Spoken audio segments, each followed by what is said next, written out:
Frank ಕನ್ನಡಿಗ ಖ್ಯಾತಿಯ ನಾಗರಾಜ್ ಅವರು ತುಂಬಾ ಹೆಸರನ್ನ ಮಾಡಿದ್ದೀರಿ. ಪ್ರೇರಣೆ ಏನ್ ಸರ್ ಇದಕ್ಕೆ? ವಿಡಿಯೋ ಮಾಡಿ ಬರ್ಬೇಕಾದ್ರೆ ಒಂದು ಘಟನೆ ಆಯ್ತು. ಇಷ್ಟ ಇದ್ದಾರೆ ಅಪ್ಕೊಂಡ್ರು, ಹಾಗೆ ಬೇಡ ಅಂದವರು ಲೈಟ್ ಹಾಕಿ ಕಪಾಳ ಕೊಡಿದ್ರು. ಅವ್ರು ಸ್ಲಾಪ್ ಮಾಡಿದ್ದು ನಮ್ಮ ಹೆಲ್ಮೆಟ್ ಚಡಿ ಇದೆಯಲ್ಲ, ಇದು ಫುಲ್ ಹೆಲ್ಮೆಟ್ ಬರುತ್ತೆ, ಆ ಹೆಲ್ಮೆಟ್ ಒಳಗಡೆ ಹೊಡೆದೋಗಿತ್ತು ಸರ್. ಅದು ಖಂಡಿತ ನೋವಾಯ್ತು ಸರ್. ಆ ಮೂಮೆಂಟ್ ಅಲ್ಲಿ ಒಂಥರ ಡಿಪ್ರೆಷನ್ ಅಂತಾರಲ್ಲ ಆ ತರ. ಆ ಗೊಂಬೆಗೆ ನನಗೆ ಅಷ್ಟು ಅಟ್ಯಾಚ್ಮೆಂಟ್. ನಾವು ಮಾಡೋ ಕಾರ್ಯಕ್ರಮನ ಅರ್ಧಕ್ಕೆ ನಿಲ್ಲಿಸ್ತಾರೆ. ಅವಾಗ ನಾವು ವೇಷ ಹಾಕೊಂಡಿರ್ತೀವಿ, ಒಳಗಡೆ ಒಂದೇ ಸರಿ ಶೆಕೆ ಬರ್ತಿರುತ್ತೆ, ಒಂದೇ ಸರಿ ಸಾಕು ನಿಲ್ಸಿ. ಆಮೇಲೆ ಇದನ್ನ 8,000 ರೂಪಾಯಿ ಕೊಟ್ಟು ಖರೀದಿ ಮಾಡಿದ್ನಲ್ಲ, ನೋಡಿ ಎಷ್ಟು ವೇಸ್ಟ್ ಆಯ್ತು, ಇದರಿಂದ ಏನ್ ಬಂತು ನಿಮ್ಗೆ 8,000 ರೂಪಾಯಿಂದ? ಏನಿಲ್ಲ, ಇವಾಗ ಮೂಲೆ ಬಿದ್ದಿದೆ, ಅದ್ನ ಹಾಕೊಂಡು ಏನ್ ಮಾಡ್ತೀವಿ, ಏನ್ ಸಿಗುತ್ತೆ? ಈ ತರ ಹೇಳ್ತಾ ಇದ್ರೆ ಕರ್ನಾಟಕದಲ್ಲಿ ಏನು ಭಯ ಇಲ್ಲ. ಯಾವ್ದೇ ಮೂಲೆಗೆ ಹೋದ್ರೆ ಕನ್ನಡಿಗರಿಗೆ ಸಪೋರ್ಟ್ ಮಾಡ್ತಾರೆ 100% ನಾನು ಭರವಸೆ ಕೊಡ್ತೀನಿ. ಆದ್ರೆ ಬೇರೆ ಕಡೆ ಹೋದ್ರೆ ಅಲ್ಲಿರೋ ಜನ ನಮ್ಮನ್ನ ಫೈಂಡ್ ಔಟ್ ಮಾಡಿ ಇದ್ ಮಾಡ್ಬೇಕಲ್ಲ, ಅದು ತುಂಬಾ ಕಷ್ಟ ಆಗುತ್ತೆ ಸರ್. ಒಂದು 3 ತಿಂಗಳಿಂದ ಅಕೌಂಟ್ ಹ್ಯಾಕ್ ಆಗಿದೆ ಸರ್. ಆ ಸಮಯದಲ್ಲಿ ಮತ್ತೆ ಸಿಕ್ತು, ನನಗೆ ಬೇರೆಯವ್ರು ತಕ್ಕೊಟ್ರು. ಅದು ಬಿಟ್ರೆ ವಿಶೇಷ ಕಾರ್ಯಕ್ರಮಕ್ಕೆ ಸ್ವಾಗತ. ನಾನು ಅಂಜನ್ ಕೆ ಕುಂದರ. ಅಳುನಗುವಿನ ಈ ಪ್ರಪಂಚ ಮುಖದಲ್ಲಿ ನಗುವಿಗೆ ಇರುವಷ್ಟು ಪ್ರಾಮುಖ್ಯತೆ ನೋವಿಗೆ ಇಲ್ಲ. ನಗುತ್ತಲೇ ಇದ್ದವರಿಗೆ ಯಾವುದೇ ನೋವುಗಳು ಇಲ್ಲ ಅಂತಲ್ಲ, ಆದರೆ ಆ ಎಲ್ಲ ನೋವುಗಳನ್ನು ನುಂಗಿಕೊಂಡು ನಗುತ್ತಲೇ ಬದುಕುವವರು ಇದ್ದಾರೆ.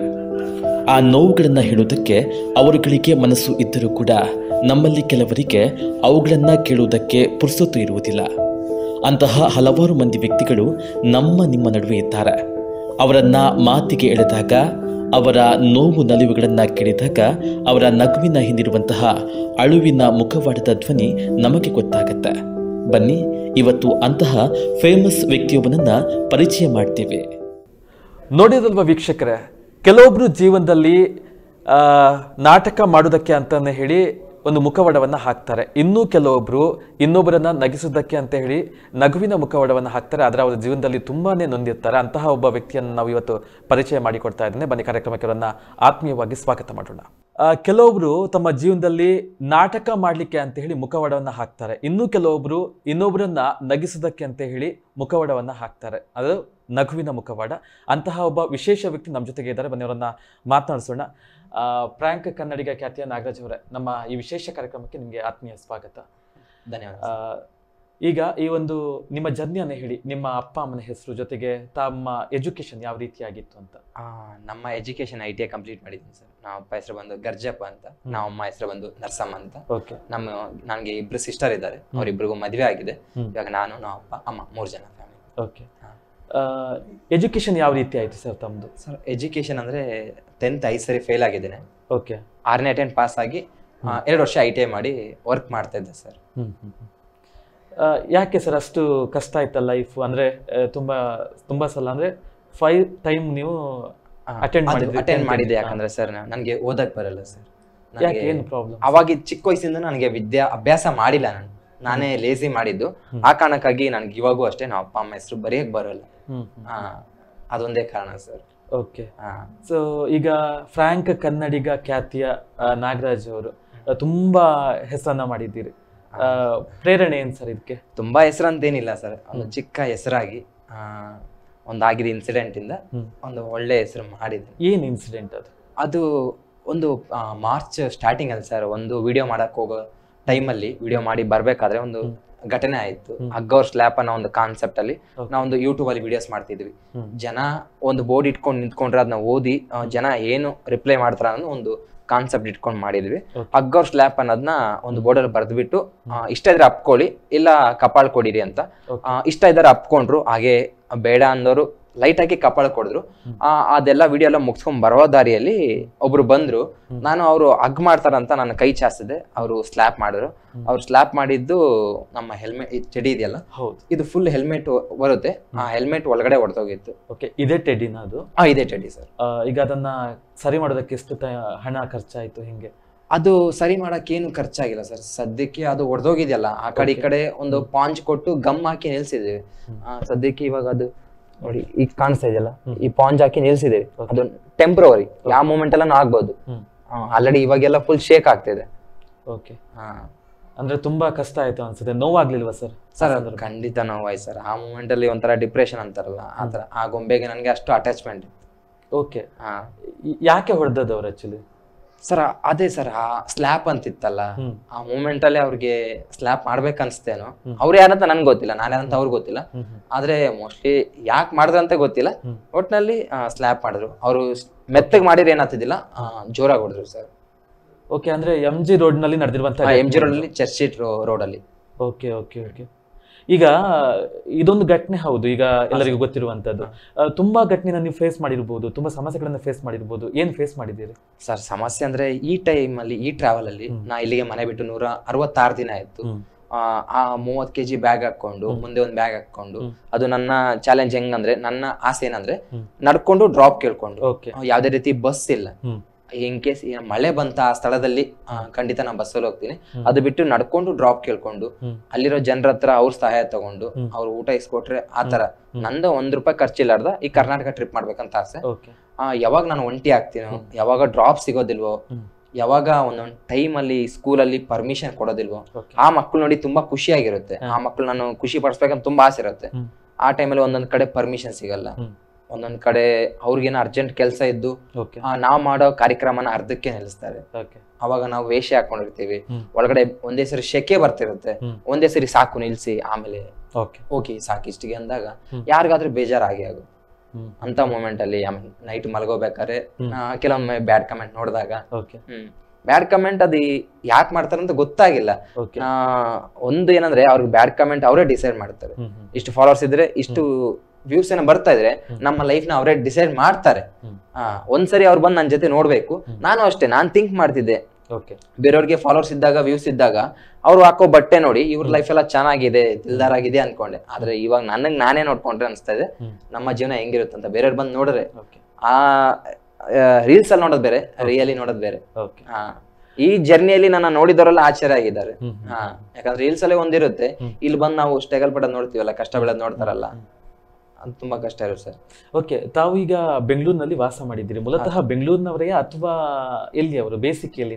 ಬೇಸಿಕ್ ಅಂದ್ರೆ ಕರ್ನೂಲ್ ಡಿಸ್ಟಿಕ್ ಸರ್. ತಾಲೂಕು ಒಂದು ಆದೋನಿ ಅಂತ, ನಿಯರ್ ಬೈ ಮಂತ್ರಾಲಯ ದೇವಸ್ಥಾನ ಹತ್ರ ಬರುತ್ತೆ ಸರ್. ಈಗ ಅಲ್ಲಿ ಮಂತ್ರಾಲಯ ಆಂಧ್ರದಿಂದ ಬೆಂಗಳೂರಿಗೆ ಬರ್ಬೇಕು ಅನ್ನುವಂತ ನಿರ್ಧಾರವನ್ನ ತಾವು ಯಾಕೆ ಮಾಡಿದ್ರಿ? ಇದರ ಹಿಂದಿರುವಂತ ಸತ್ಯ ಏನು ಅಂತ? ಸತ್ಯ ಏನಂದ್ರೆ, ನಾ ಅವಾಗ ಹುಟ್ಟಿದ್ 3 ತಿಂಗಳಾಗಿದ್ದೆ. ನಾವ್ ಅಪ್ಪ ಅಮ್ಮ ದುಡಿಯಕ್ಕಂತ ಬೆಂಗಳೂರು ಬಂದಿದ್ದು. ಅವಾಗ ಹೊಲ ಜಮೀನ್ ಏನು ಮಾಡ್ತಿದ್ದಿಲ್ಲ. ಅವಾಗ ಅಷ್ಟು ಪರಿಸ್ಥಿತಿ ಚೆನ್ನಾಗಿದೆ, ತುಂಬಾ ಅಂದ್ರೆ ತುಂಬಾ ಇತ್ತು. ಅದಕ್ಕೆ ದುಡಿಬೇಕಂತ ಬೆಂಗಳೂರು ಬಂದಿದ್ದು. ಅವಾಗ 2004 ಬಂದಿದ್ದು ಸರ್. ಆ ಟೈಮಲ್ಲಿ ಬಂದಿದ್ದು. ಅವಾಗಿಂದ ನಾವ್ ಇಲ್ಲೇ ಬೆಂಗಳೂರಲ್ಲೇ ದುಡಿಮೆ ಮಾಡ್ಕೊಂಡಿದ್ವಿ. ಅವಾಗಿಂದ ಇಲ್ಲೇ ಓದ್ಕೊಂಡು ಇಲ್ಲೇ ಇದೀವಿ ಸರ್. 20 ವರ್ಷ ಆಯ್ತು.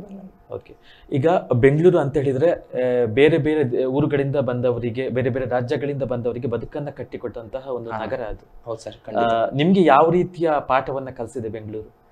ಬೆಂಗಳೂರು ಎಲ್ಲಾ ತರ ಕಲಿಸಿದೆ ಸರ್. ಯಾವ ರೀತಿ ಹಂಚಿಕೊಡೋದು ನಮ್ಮ ವಾಹಿನಿ ಜೊತೆ ಆ ಒಂದು ವಿಚಾರ? ವಾಹಿನಿ ಅಂದ್ರೆ ಸರ್, ಹುಟ್ಟಿ ಬೆಳೆದಿದ್ದು ಅದೆಲ್ಲ ನಮ್ಮೂರ್ ತರಾನೇ ಇದೆ ಸರ್. ಅಲ್ಲಿಂದ ಬೇರೆ ಕಡೆ ಹೋದ್ರೆ ಜೀವನ ಮಾಡೋದ್ ಕಷ್ಟ, ಆದ್ರೆ ಬೆಂಗಳೂರಲ್ಲಿದ್ರೆ ಈಸಿ ಆಗಿದೆ. ಯಾಕಂದ್ರೆ ಚಿಕ್ಕ ವಯಸ್ಸಿಂದ ಅಲ್ಲೇ ಬೆಳೆದಿದ್ದು, ಎಲ್ಲ ಅಲ್ಲೇ ನೋಡಿದ್ದಲ್ಲ. ಈಗ ನಿಮ್ಮ ಈಗ ಜರ್ನಿ ಶುರುವಾಗಿದೆ ಹೇಗೆ ಸರ್? ಈ ಫ್ರಾಂಕ್ ಕನ್ನಡಿಗ ಅನ್ನುವಂತಹ ಯೂಟ್ಯೂಬ್ ಈಗ ತುಂಬಾ ಪಾಪ್ಯುಲರ್ ಆಗಿದೆ. ನಿಮ್ಮ ಈ ಫ್ರಾಂಕ್ ಕನ್ನಡಿಗ ಯೂಟ್ಯೂಬ್ ತುಂಬಾನೇ ಪಾಪ್ಯುಲರ್ ಆಗ್ಬೇಕು ಅಂತ ಹೇಳಿದ್ರೆ ಅದಕ್ಕೆ ಎಂದಿರುವಂತಹ ಒಂದು ಕತೆ ಏನು, ಶಕ್ತಿ ಏನು? ಕತೆ ಏನಂದ್ರೆ ಸರ್, ಎಲ್ಲಾರ್ದು ಯೂಟ್ಯೂಬ್ ಚಾನಲ್ ಮಾಡ್ತಿದ್ರಲ್ಲ, ಅದೇ ತರ ನಮ್ಮ ಫ್ರೆಂಡ್ ಸರ್ಕಲ್ ಅಲ್ಲಿ ನಾವು ಪ್ಲಾನ್ ಮಾಡಿದ್ದು ಪ್ರಾಂಕ್ ವಿಡಿಯೋಸ್ ಮಾಡ್ಬೇಕಂತ. ನಮ್ಮ ಸ್ನೇಹಿತರೆಲ್ಲ ಸೇರಿ ಪ್ಲಾನ್ ಮಾಡಿದಾಗ ಪ್ರಾಂಕ್ ವಿಡಿಯೋಸ್ ಮಾಡ್ಬೇಕಂತ. ಅದು ನಾವು ಸ್ಟಾರ್ಟ್ ಮಾಡಿದ್ದೆ. ನಮಗೆ ಸ್ವಲ್ಪ ಹಾತ್ರ ಇತ್ತು. ಒಂದೇ ಸರಿ ವಿಡಿಯೋ ಎಲ್ಲ ನಮಗೆ ರೀಚ್ ಆಗ್ಬೇಕು, ತುಂಬಾ ವ್ಯೂಸ್ ಬರ್ಬೇಕು, ಒಂದೇ ಸರಿ ಎಲ್ಲ ರೀಚ್ ಆಗ್ಬೇಕು, ನಾವು ಫೇಮಸ್ ಆಗ್ಬೇಕಂತ ಆ ಮೈಂಡ್ ಸೆಟ್ ಅಲ್ಲಿ ಇದ್ವಿ. ಅವಾಗ ನಾವು ಅನ್ಕೊಂಡಂಗೆ ಯಾವ್ದು ಆಗಿಲ್ಲ. ಅವಾಗ ಏನಾಯ್ತು, 1-2 ವಿಡಿಯೋ ಮಾಡಿ ನಾವೆಲ್ಲ ಡಿವೈಡ್ ಆಗ್ಬಿಟ್ವಿ. ಆಮೇಲೆ ಮತ್ತೆ 2021ರಲ್ಲಿ ನಾನು ಯೂಟ್ಯೂಬ್ ಅಲ್ಲಿ ನೋಡ್ತಾ ಇದ್ದೆ, ಹಿಂದಿಯಲ್ಲಿ ಈ ತರ ವೇಷ ಹಾಕೊಂಡು ತುಂಬಾ ಜನ ಮಾಡ್ತಾ ಇದ್ರು.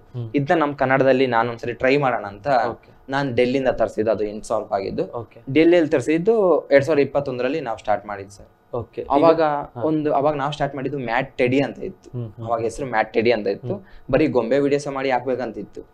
ಅವಾಗ 1-2 ವಿಡಿಯೋ ಮಾಡಿ ನಾವು ಕಂಪ್ಲೀಟ್ ಆಗಿ ವಿಡಿಯೋ ಮಾಡೋದೇ ಬಿಟ್ವಿ. ನಮ್ಮ ಫ್ರೆಂಡ್ ಅವರು ತುಂಬಾ ಬಿಸಿ ಆದ್ರು, ಇನ್ನು ನಾನು ಒಬ್ಬ ಒಂಟಿ ಆದೆ. ಮತ್ತೆ ವಿಡಿಯೋ ಮಾಡೋಕ್ಕೂ ಜೊತೆಗೆ ಯಾರ್ಯಾರಲ್ಲ. ಓಕೆ. ಆಮೇಲೆ ಅದು ಬಿಟ್ಟು ಒಬ್ಬೊಂಟಿ ಆದ್ನಲ್ಲ, ನನಗೆ ಮಾಡೋ ಆಸೆ ಒಟ್ನಲ್ಲಿ ಖಂಡಿತ ಇದು ಬಿಡ್ಬೇಡದಂತ ನನ್ನ ಆಸೆ. ಆಮೇಲೆ ನಾರ್ಮಲ್ ಆಗಿ ಪ್ರ್ಯಾಂಕ್ ಮಾಡಿ ಮಾತಾಡೋಣ ಅಂತ, ಈ ತರ ಟ್ರೈ ಮಾಡೋಣ ಅಂತ ಪ್ರ್ಯಾಂಕ್ ಕನ್ನಡಿಗ ಅಂತ ಇಟ್ಕೊಂಡಿದ್ದೆ ಸರ್ ಹೆಸರು. ಅದು ಹೋಗ್ತಾ ಹೋಗ್ತಾ ನಾರ್ಮಲ್ ಆಗಿ ಅವಾಗ ಮಾಡ್ತಾ ಇದ್ವಿ, ಅಂದ್ರೆ ತುಂಬಾ ಟೈಮ್ ಮಾಡ್ತಿದ್ದಿಲ್ಲ, ಅವಾಗ ಬಿಡ್ಬಾರ್ದಂತ ಮಾಡ್ತಾ ಇದ್ವಿ. ಅದು ಹೋಗ್ತಾ ಹೋಗ್ತಾ ಈ ಗೊಂಬೆನ ನಾನು ಒಂದು ಮೂಲೆಯಲ್ಲಿ ಇಟ್ಬಿಟ್ಟಿದ್ದೆ. ನಮ್ಮ ಮನೆಯಲ್ಲೆಲ್ಲ ಬೈದಿದ್ರು, ಆ ವೇಷ ಹಾಕೊಂಡು ಏನ್ ಮಾಡ್ತೀಯಾ, ಬಿಸಾಕು, 8,000 ರೂಪಾಯಿ ತಗೊಂಡಿದ್ಯಾ, ವೇಸ್ಟ್ ಆಯ್ತು, ನೋಡಿ ಇವಾಗ 8,000 ರೂಪಾಯಿ ಎಲ್ಲಿ ಏನಾಗುತ್ತೆ. ಅಂದ್ರೆ ಆ ಬೆಂಗಳೂರಿನ ಘಟನೆ ಆದಂತ ಸಂದರ್ಭ ಅದಕ್ಕಿಂತ ಮುಂಚೆ ಸರ್, ಆ ಘಟನೆ ಆಕಿಂತ ಮುಂಚೆ ಇದನ್ನ 8,000 ರೂಪಾಯಿ ಕೊಟ್ಟು ಖರೀದಿ ಮಾಡಿದ್ನಲ್ಲ, ನೋಡಿ ಎಷ್ಟು ವೇಸ್ಟ್ ಆಯ್ತು, ಇದರಿಂದ ಏನ್ ಬಂತು ನಿನ್ಗೆ 8,000 ರೂಪಾಯಿಂದ, ಏನಿಲ್ಲ, ಇವಾಗ ಮೂಲೆ ಬಿದ್ದಿದೆ, ಅದ್ನ ಹಾಕೊಂಡು ಏನ್ ಮಾಡ್ತೀಯ, ಏನ್ ಸಿಗುತ್ತೆ, ಈ ತರ ಹೇಳ್ತಾ ಇದ್ರು. ಆಮೇಲೆ ಲಾಸ್ಟ್ ಅಲ್ಲಿ ಕ್ರಿಸ್ಮಸ್ ಟೈಮ್ ಅಲ್ಲಿ ನಾವು ಮತ್ತೆ ಆ ಬಾಕ್ಸ್ ಇಂದ ತೆಗೆದು ಇದನ್ನ ಓಪನ್ ಮಾಡಿ ಇದ್ ಮಾಡಿದ್ದು, ಒಂದು ಸೋಷಿಯಲ್ ಎಕ್ಸ್ಪೆರಿಮೆಂಟ್ ವಿಡಿಯೋ ಮಾಡೋಣ ಅಂತ. ಸೊ ಈಗ ಈ ಜರ್ನಿಯನ್ನ ಶುರು ಮಾಡಿದ್ರಿ, ಪ್ರೀತಿ ಯಾವ ರೀತಿ ಸಿಕ್ತು ನಿಮ್ಗೆ? ಜನಗಳ ಪ್ರೀತಿ ಯಾವ ರೀತಿ ಸಿಕ್ತು? ಜನಗಳ ಪ್ರೀತಿ ನಾ ಅನ್ಕೊಂಡಿದ್ದೆಲ್ಲ ಸರ್, ಒಟ್ಟಲ್ಲಿ ನಾನು ಒಂದು ಮಾಡ್ಬೇಕು, ಕರ್ನಾಟಕ ಟ್ರಿಪ್ ಮಾಡ್ಬೇಕು. ಸ್ಟಾರ್ಟಿಂಗ್ ಏನಂದ್ರೆ ಬಿಗ್ ಬಾಸ್ 11 ಟ್ರೈ ಮಾಡ್ಬೇಕಂತ ಅದೊಂದು ಆಸೆ ಟ್ರೈ ಮಾಡಿದ್ದೆ ಸರ್. ಇವಾಗ ಬಿಗ್ ಬಾಸ್ ಅಲ್ಲಿ ಸೋಷಿಯಲ್ ಮೀಡಿಯಾದ ಒಬ್ರಿಂದ ಇಬ್ರು ಕರ್ಕೊಂತಾರಲ್ಲ, ನಾನೊಂದು ಒಳ್ಳೆ ಕೆಲಸ ಮಾಡಿದ್ರೆ ಕರ್ಕೊಂತಾರ ಅಂತ ನನ್ನ ಮೈಂಡ್ ಸೆಟ್ ಅಲ್ಲಿ ನಾನ್ ಸ್ಟಾರ್ಟ್ ಮಾಡಿದ್ದು. ಅದು ಯಾರಿಗೆ ಹೆಂಗೋ ಗೊತ್ತಿಲ್ಲ, ನನ್ನ ಮೈಂಡ್ ಸೆಟ್ ಅಲ್ಲಿ ಸ್ಟಾರ್ಟ್ ಮಾಡಿದ್ದು. ಒಂದು ಗೌರ್ಮೆಂಟ್ ಸ್ಕೂಲ್ಗೆ ಹೋದ್ರೆ ಅಲ್ಲಿರೋ ಊರಲ್ಲಿ ಎಂಟರ್ಟೈನ್ಮೆಂಟ್ ಮಾಡಿದ್ರೆ ಅವ್ರ ಸಪೋರ್ಟ್ ಇಂದ ಕರ್ಕೊಬಾರಂದ ಒಂದು ಆಸೆಯಿಂದ ಮಾಡಿದ್ದು. ಮೇಲೆ ನಾನು ಇದು 19ನೇ ಜಿಲ್ಲೆ, ಮೇಲೆ ಬೀದರಿಂದ ಸ್ಟಾರ್ಟ್ ಮಾಡಿದ್ದು. ಒಟ್ನಲ್ಲಿ ಹೆಂಗ್ ಸ್ಟಾರ್ಟ್ ಮಾಡ್ಬೇಕು, ಏನ್ ಮಾಡಕ್ ಗೊತ್ತಿಲ್ಲ, ಒಟ್ನಲ್ಲಿ ಸ್ಟಾರ್ಟ್ ಮಾಡಿದ್ದು. ಆಮೇಲೆ ಬರ್ತಾ ಬರ್ತಾ ಒಂದೊಂದ್ ಜಿಲ್ಲೆಗೆ ಹೋಗ್ತಾ ಹೋಗ್ತಾ ಯಾವ್ದೇ ತಪ್ಪಾಗಿರುತ್ತೋ ಅದನ್ನೆಲ್ಲ ಸರಿ ಮಾಡ್ಕೊಂಡು, ಯಾಕಂದ್ರೆ ಒಂದೇ ಟೈಮ್ ಅಂದ್ರೆ ಆಗಲ್ಲ ಸರ್. ಆಮೇಲೆ ಗೌರ್ಮೆಂಟ್ ಸ್ಕೂಲಲ್ಲಿ ಪರ್ಮಿಷನ್ ಕೊಡಲ್ಲ, ಫಸ್ಟ್ ನಾವು ಮಾತಾಡ್ಬೇಕು, ನಾವು ನೇರವಾಗಿ ಜನರ ಹತ್ರ ಮಾತಾಡ್ಬೇಕು, ನಾವು ಮಾಡೋ ಕೆಲ್ಸನ ಹೇಳ್ಬೇಕು, ಅದು ನಾವು ಮೇನ್ ಮಾಡೋದು. ಆಮೇಲೆ ನಾವು ಇನ್ಸ್ಟಾಗ್ರಾಮ್ ಯೂಟ್ಯೂಬ್ ಅಂದ್ರೆ ಅದು ಇನ್ಸ್ಟಾಗ್ರಾಮ್ ಯೂಟ್ಯೂಬ್ ಮಾತ್ರ, ನಮ್ಮ ಎದುರಾಳಿ ವ್ಯಕ್ತಿ ಯಾರನ್ನ ಸಿಕ್ಕರೆ ಅವರು ನಾವು ಮಾಡೋ ಕೆಲಸ ಫಸ್ಟ್ವಾಗಿ ಅವ್ರಿಗೆ ಹೇಳ್ಬೇಕು, ಆಮೇಲೆ ಅವರು ನಮ್ಗೆ ಹೆಲ್ಪ್ ಮಾಡಕ್ ಮುಂದೆ ಬರ್ತಾರೆ. ಆಮೇಲೆ ಹೋಗ್ತಾ ಹೋಗ್ತಾ ಒಂದೊಂದೇ ಜಿಲ್ಲೆ ಹೋಗ್ತಾ ಹೋಗ್ತಾ ಏನೇನ್ ತಪ್ಪಿದೆ ಅದೆಲ್ಲ ಸರಿ ಮಾಡ್ಕೊಂಡು ಒಳ್ಳೆ ಸಪೋರ್ಟ್ ಸಿಗ್ತದೆ. ನಾನು ಒಂದು 1% ಕೊಟ್ರೆ ಅದು 100% ಸಿಕ್ಕಿದೆ. ತಾವು ಇದುವರೆಗೆ ಎಷ್ಟು ಜಿಲ್ಲೆಗಳನ್ನ ಸುತ್ಕೊಂಡು ಬಂದಿರಿ? ಅಂದ್ರೆ ಸದ್ಯಕ್ಕೆ ನೀವು ನಮ್ಮ ಬೆಳ್ತಂಗಡಿ ಉಜಿರೆಗೆ ಬಂದಿದ್ದೀರಿ. ಸೊ ಇದಕ್ಕೂ ಮುಂಚೆ ಯಾವ ಕಡೆಗೆಲ್ಲ ಹೋಗಿದ್ರಿ? ಆ ಜರ್ನಿ ಎಲ್ಲ ಹೆಂಗ ಅನಿಸ್ತಾ ಇತ್ತು ಸರ್? ಬೀದರ್, ಕಲಬುರಗಿ, ಯಾದಗಿರಿ, ರಾಯಚೂರು, ಬಿಜಾಪುರ, ಬಾಗಲಕೋಟೆ, ಬೆಳಗಾವಿ, ಧಾರವಾಡ, ಗದಗ, ಕೊಪ್ಪಳ, ಬಳ್ಳಾರಿ, ಹೊಸಪೇಟೆ, ಹಾವೇರಿ ಆಗಿದ ತಕ್ಷಣ ಆಮೇಲೆ ಚಿತ್ರದುರ್ಗ, ದಾವಣಗೆರೆ, ಶಿವಮೊಗ್ಗ, ಗೋವಾ. ಅಲ್ಲಿಂದ ಶಿವಮೊಗ್ಗ ಮುಗಿಸ್ಕೊಂಡು ಗೋವಾಗೆ ಹೋದೆ ಸರ್. ಗೋವಾದಲ್ಲಿ ಒಂದು 2 ವಾರ ಇದ್ದೆ. ಅಲ್ಲಿ ನಮ್ಮ ಕನ್ನಡ ಶಾಲೆನೇ ಹುಡುಕಿ ಅಲ್ಲಿ ಇರೋ ನಮ್ಮ ಕನ್ನಡಿಗರೇ ನನಗೆ ಸಪೋರ್ಟ್ ಮಾಡಿದ್ದು. ಅವಾಗ ಅಲ್ಲಿ 1 ವಾರ ಇದ್ದು, ಅಲ್ಲಿ ಒಂದು ಮರಾಠಿ ಸ್ಕೂಲ್ ವಿಸಿಟ್ ಮಾಡಿ, ಅಲ್ಲಿ 2 ಕನ್ನಡ ಶಾಲೆ ವಿಸಿಟ್ ಮಾಡಿ, ಅಲ್ಲಿಂದ ನೆಕ್ಸ್ಟ್ ಉತ್ತರ ಕನ್ನಡಕ್ಕೆ ಬಂದೆ. ಉತ್ತರ ಕನ್ನಡದಿಂದ ಉಡುಪಿ ಸರ್, ಉಡುಪಿಯಿಂದ ದಕ್ಷಿಣ ಕನ್ನಡ. ಓಕೆ. ಈಗ ನಾರ್ಮಲ್ ಆಗಿ ನಾವು ಎಲ್ಲಿಗಾದ್ರೂ ಒಂದು ಸ್ಥಳವನ್ನ ಆಯ್ಕೆ ಮಾಡಬೇಕು ಅಂತ ಹೇಳಿದ್ರೆ ನಾವು ಇಂಟರ್ನೆಟ್ ಅಲ್ಲಿ ತಡ್ಕಾಡ್ತೇವೆ ಇಲ್ಲಿಗೆಲ್ಲ ಹೋಗ್ಬೇಕು ಅಂತ ಹೇಳಿ. ಈಗ ನೀವು ಯಾವುದೇ ಒಂದು ಜಾಗಕ್ಕೆ ಹೋಗ್ಬೇಕು ಅಂತ ಹೇಳಿದ್ರೆ ಆ ಸ್ಥಳವನ್ನ ಹೇಗೆ ಫೈಂಡ್ ಮಾಡ್ತೀರಿ ಸರ್? ಸ್ಥಳಕ್ಕೆ ಹೋಗ್ಬೇಕಂದ್ರೆ ನಂತರ ಕರ್ನಾಟಕ ಮ್ಯಾಪ್ ಇದೆ. ಫಸ್ಟ್ ಈ ನೆಕ್ಸ್ಟ್ ಜಿಲ್ಲೆಗೆ ಹೋಗ್ಬೇಕಾದ್ರೆ ಒಂದ್ಸರಿ ಆ ಮ್ಯಾಪ್ ನೋಡ್ತೇನೆ. ಆ ಜಿಲ್ಲೆಯಿಂದ ಇನ್ನೊಂದು ಜಿಲ್ಲೆಗೆ ನನಗೆ ಯಾವ ರೂಟ್ ಹತ್ರ ಆಗುತ್ತೋ ಆ ರೂಟ್ ನಾನು ಆಯ್ಕೆ ಮಾಡ್ತೀನಿ. ಅದು ಬಿಟ್ಟು ಅದು ಅಲ್ಲಿ ಯಾವ್ದಾನ ಫೇಮಸ್ ಜಾಗ ಇದ್ರೆ ಅಂತ ಜಾಗಕ್ಕೆಲ್ಲ ಭೇಟಿ ನೀಡ್ತೇನೆ ಸರ್.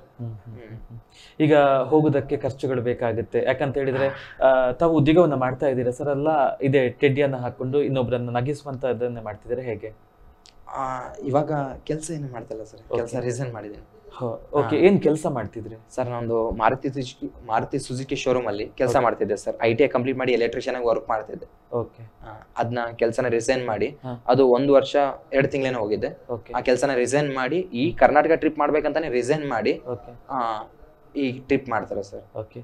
ಈಗ ಕರ್ನಾಟಕ ಟ್ರಿಪ್ಗೋಸ್ಕರ ನೀವು ರಿಸೈನ್ ಮಾಡಿದ್ರಿ ವರ್ಕಿಗೆ, ಸರಿ. ಆದ್ರೆ ಈ ಟೆಡ್ಡಿಯಲ್ಲಿ ಮುಂದೆ ನೀವು ಹೋಗ್ಬೇಕು ಅಂತ ಹೇಳಿದ್ರೆ ಖರ್ಚುಗಳು ಬೇಕಾಗುತ್ತೆ, ಊಟದ ಖರ್ಚುಗಳು ನೋಡ್ಕೊಳ್ಬೇಕಾಗುತ್ತೆ, ಉಳಿದುಕೊಳ್ಳಿಕ್ಕೆ ವ್ಯವಸ್ಥೆಗಳು ಬೇಕಾಗುತ್ತೆ. ಇದನ್ನು ಹೇಗೆ ನಿಭಾಯಿಸ್ತೀರಿ ಸರ್? ಸರ್ ಹೇಗೆ ನಿಭಾಯಿಸ್ತೀನಿ ಅಂದ್ರೆ, ಆದಷ್ಟು ನನ್ನ 100% ನನಗೆ ಇನ್ಸ್ಟಾಗ್ರಾಮಲ್ಲಿ ಯಾರನ್ನ ನೋಡಿ ಕಂಡುಹಿಡಿದಿದ್ರೆ ಅವರೇ ಸಪೋರ್ಟ್ ಮಾಡ್ತಾರೆ. ಕೊನೆ ಪಕ್ಷ ಎಲ್ಲಿ ಯಾವ ಜಾಗದಲ್ಲಿ ಯಾರು ಸಪೋರ್ಟ್ ಮಾಡಿಲ್ಲ ಅಂದ್ರೆ ಅಲ್ಲಿ ನಂದಾದ ಖರ್ಚು ವೆಚ್ಚ ನೋಡ್ಕೊಂತೇನೆ. ಒಂದ್ ಟೈಮ್ ಇಲ್ಲಾಂದ್ರೆ ಮನೇಲೇ ಕೊಡೋದು, ಎಲ್ಲ ಟೈಮ್ ಮನೇಲೇ ಕೊಡೋದು. ಇಲ್ಲ ಅಂದಾಗ ಕೇಳ್ತೇನೆ, ಇಲ್ಲ ಯಾರನ್ನ ಜನ ಸಿಕ್ಕರೆ ಸಪೋರ್ಟ್ ಮಾಡ್ತಾರೆ. ಇನ್ನೊಂದೇನಂದ್ರೆ ಅವಾಗವಾಗ ಮಲಗೋಕೆ ಜಾಗ ಸಿಗಲ್ಲ ಸರ್, ಅದೊಂದು ದೊಡ್ಡ ಸಮಸ್ಯೆ ಆಗುತ್ತೆ. ಟೆಂಟ್ ಹಾಕೊಂಡು ವಾಸಿಸ್ತೇವೆ. ಆ ಟೆಂಟ್ ಹಾಕೊಂಡ್ರೆ ಭಯ ಸರ್, ಮತ್ತೆ ಯಾರನ್ನ ಬರ್ತಾರ ಅನ್ನೋದು. ಮತ್ತೆ ನಾನು ಎಲ್ಲಿ ಓಡೋಗೋಕ್ಕೂ ಆಗಲ್ಲ. ಜಾಸ್ತಿ ಐಟಮ್ ಏನಿಲ್ಲ, ಒಂದೇ ಐಫೋನ್ ಇರೋದು, ಅದು ಬಿಟ್ಟು ಜಾಸ್ತಿ ಕಾಸ್ಟ್ಲಿ ಐಟಮ್ ಯಾವ್ದಿಲ್ಲ. ಅದಕ್ಕಿಂತ ಭಯ ಏನಂದ್ರೆ ನನ್ಗೆ ಈ ಟೆಡಿ ವೇರ್ ಎಲ್ಲಿ ಮಿಸ್ ಆಗುತ್ತೆ, ನನ್ ಡ್ಯಾಮೇಜ್ ಆಗುತ್ತಾ ಅಂತ, ಅದೊಂದು ದೊಡ್ಡ ಭಯ. ಅಂದ್ರೆ ಮೊದಲೇ ಸಮಸ್ಯೆ ಆಗಿದೆ, ಮೊದಲೇ ಇನ್ನು ಸಮಸ್ಯೆ. ಮತ್ತೊಮ್ಮೆ ಸಮಸ್ಯೆ. ಒಬ್ಬೊಬ್ರು ಗೊತ್ತಿರೋದ್ರೆ ಸ್ಥಳ ಕೊಡ್ತಾರೆ ಸರ್, ಒಬ್ಬೊಬ್ರು ಕೊಡೋದಿಲ್ಲ. ಅದು ತುಂಬಾ ಸಮಸ್ಯೆ ಆಗುತ್ತೆ. ಮತ್ತೆ ನಮ್ಗೆ ಎಲ್ಲಂದ್ರಲ್ಲಿ ಹಾಕಕ್ ಆಗಲ್ಲ ಟೆಂಟ್. ಓಕೆ, ಅದು ನಮ್ ಸೇಫ್ಟಿ ಅದು ಮುಖ್ಯ ಸರ್. ಓಕೆ. ಈಗ ಹೇಳ್ತಾ ಇದ್ರೆ ಅಂದ್ರೆ ಗೋವಾ ಇತ್ಯಾದಿ ಕಡೆಗಳಿಗೆ ತಾವು ಹೋಗಿದ್ದೀರಿ. ಈಗ ನಮ್ಮ ನೆರೆ ರಾಜ್ಯ ಕೇರಳದಲ್ಲೂ ಕೂಡ ಕನ್ನಡ ಶಾಲೆಗಳಿವೆ, ಬೇರೆ ಬೇರೆ ರಾಜ್ಯಗಳಲ್ಲಿ ನಮ್ಮ ಕನ್ನಡ ಶಾಲೆಗಳು ಇವೆ. ಸೊ ಅಲ್ಲಿಗೆ ಹೋಗುವಂತ ನಿರ್ಧಾರಗಳು ಏನಾದ್ರು ಇದೆಯಾ ಮುಂದಿನ ದಿನಗಳಲ್ಲಿ? ಮುಂದಿನ ದಿನದಲ್ಲಿ ನೋಡ್ತೀನಿ ಸರ್. ಸದ್ಯಕ್ಕೆ ಇದು ಕರ್ನಾಟಕ ಟ್ರಿಪ್ ಮುಗಿಬೇಕು. ಬೇರೆ ಕಡೆ ಹೋಗ್ಬೇಕಂದ್ರೆ ಅದಕ್ಕೆಲ್ಲ ಹಣ ಬೇಕಾಗುತ್ತೆ ಸರ್. ಈ ಕರ್ನಾಟಕದಲ್ಲಿ ಏನು ಭಯ ಇಲ್ಲ, ಯಾವುದೇ ಮೂಲೆಗೆ ಹೋದ್ರೆ ಕನ್ನಡಿಗರಿಗೆ ಸಪೋರ್ಟ್ ಮಾಡ್ತಾರೆ 100% ನಾನು ಭರವಸೆ ಕೊಡ್ತೀನಿ. ಆದ್ರೆ ಬೇರೆ ಕಡೆ ಹೋದ್ರೆ ಅಲ್ಲಿರೋ ಜನ ನಮ್ಮನ್ನ ಫೈಂಡ್ ಔಟ್ ಮಾಡಿ ಇದ್ ಮಾಡ್ಬೇಕಲ್ಲ, ಅದು ತುಂಬಾ ಕಷ್ಟ ಆಗುತ್ತೆ ಸರ್. ಸೊ ಈಗ ಏನಂದ್ರೆ ಸ್ಪಾನ್ಸರ್ಸ್ ಯಾರನಿದ್ರೆ ಏನು ಹೆದರಿಕೆ ಇಲ್ಲ ಸರ್, ಮಾಡ್ಬೋದು. ಸ್ಪಾನ್ಸರ್ಸ್ ಅಂತ ಬಂದಾಗ ನಾವು ಅಪ್ಪ ಅಮ್ಮನೆ 1 ಟೈಮ್ 2 ಟೈಮ್ ಕೇಳಕ್ ಚಂದ ಸರ್, ಪದೇ ಪದೇ ಕೇಳಕ್ ಆಗಲ್ಲ. ಓಕೆ. ಈಗ ನೀವು ಒಂದು ಕಾರ್ಯಕ್ರಮಕ್ಕೆ ಹೋದಾಗ ಅಥವಾ ರಿಲೇಷನ್ ಫಂಕ್ಷನ್ಗಳನ್ನ ಅಟೆಂಡ್ ಮಾಡಿದಂಥ ಸಂದರ್ಭದಲ್ಲಿ ಮಾಡಿದಂಥ ಕೆಲಸವನ್ನ ಬಿಟ್ಟ ಟೆಡಿ ಹಿಡ್ಕೊಂಡು ಊರೆಲ್ಲ ಓಡಾಡ್ತಿದ್ದಾನೆ, ಬೇರೆ ಬೇರೆ ಕಡೆ ತಿರುಗಾಡ್ತಾ ಇದ್ದಾನೆ, ಇಂತಹ ನಿಂದನಾತ್ಮಕ ಮಾತುಗಳು ಬಂದಿದೆಯಾ ಹೇಗೆ ನಿಮ್ಗೆ? ಸರ್ ಖಂಡಿತ ಬಂದಿದೆ. ಯಾವ ಸಂದರ್ಭದಲ್ಲಿ? ಈ ಸಮಯದಲ್ಲಿ ಸರ್, ಈ ಕರ್ನಾಟಕ ಟ್ರಿಪ್ ಮಾಡ್ಬೇಕಾದ್ರೆ 1 ತಿಂಗಳು 2 ತಿಂಗಳಲ್ಲೇ ಅದೇ ನಾವು ಅಮ್ಮನ ಕೇಳೋದು ಏನ್ ಮಾಡ್ತಿದ್ದಾನೆ, ಅಲ್ಲಿ ಹೋಗ್ತಾನೆ ಅಂತ, ಇಲ್ಲಿ ಹೋಗ್ತಾನೆ, ಯಾಕೆ ಹೋಗ್ತಾನೆ, ಅದರಿಂದ ಏನ್ ಬರುತ್ತೆ, ಸುಮ್ನೆ ಇರಕ್ ಕೇಳಿ, ಕೆಲಸ ಮಾಡಕ್ ಕೇಳಿ, ಕೆಲಸ ಯಾಕೆ ಬಿಟ್ಟ, ಈ ತರ ಮಾತುಗಳು ಸಹಜ ಬರೋದು. ಅದು ನಮ್ಮ ಕಿವಿಗೂ ಬೀಳ್ಬೇಕು, ಅದರಿಂದ ನಾವು ಸ್ಟ್ರಾಂಗ್ ಆಗ್ಬೇಕು. ಅಂತದೆಲ್ಲ 100% ಬರ್ತಾ ಇರ್ಬೇಕು ಸರ್. ಒಂದು ಸಮಯ ನನ್ಗೆ ಆತರ ಬಂದ್ರೆ ಡಿಮೋಟಿವೇಟ್ ಆಗ್ತಿದ್ದೆ, ಡಿಪ್ರೆಷನ್ ಟೈಪ್ ಅಲ್ಲಿ ಹೋಗ್ತಿದ್ದೆ. ಇವಾಗ ಆತರ ಬಂದ್ರು ಅದಕ್ಕೆ ಎದುರು ನಿಲ್ಬಿಟ್ಟು ಆನ್ಸರ್ ಕೊಡ್ತೀನಿ ಸರ್. ಆತರ ಇನ್ನ ಹೆಚ್ಚು ಬರ್ಲಿ ಅಂತ ನಾನು ಬಯಸ್ತೇನೆ. ಈಗ ಅದು ಅವ್ರು ನಮ್ಗೆ ಎಷ್ಟು ಹೇಳ್ತಾರೋ ಅಷ್ಟು ನಮ್ ತಲೆ ಓಡಿಸ್ತೀವಿ ಸರ್. ಅದು ನಾನು 100% ಈ ಟ್ರಾವೆಲ್ ಅಲ್ಲಿ ಮೇನ್ ತಿಳ್ಕೊಂಡಿದ್ದೆ ಅಷ್ಟೇ.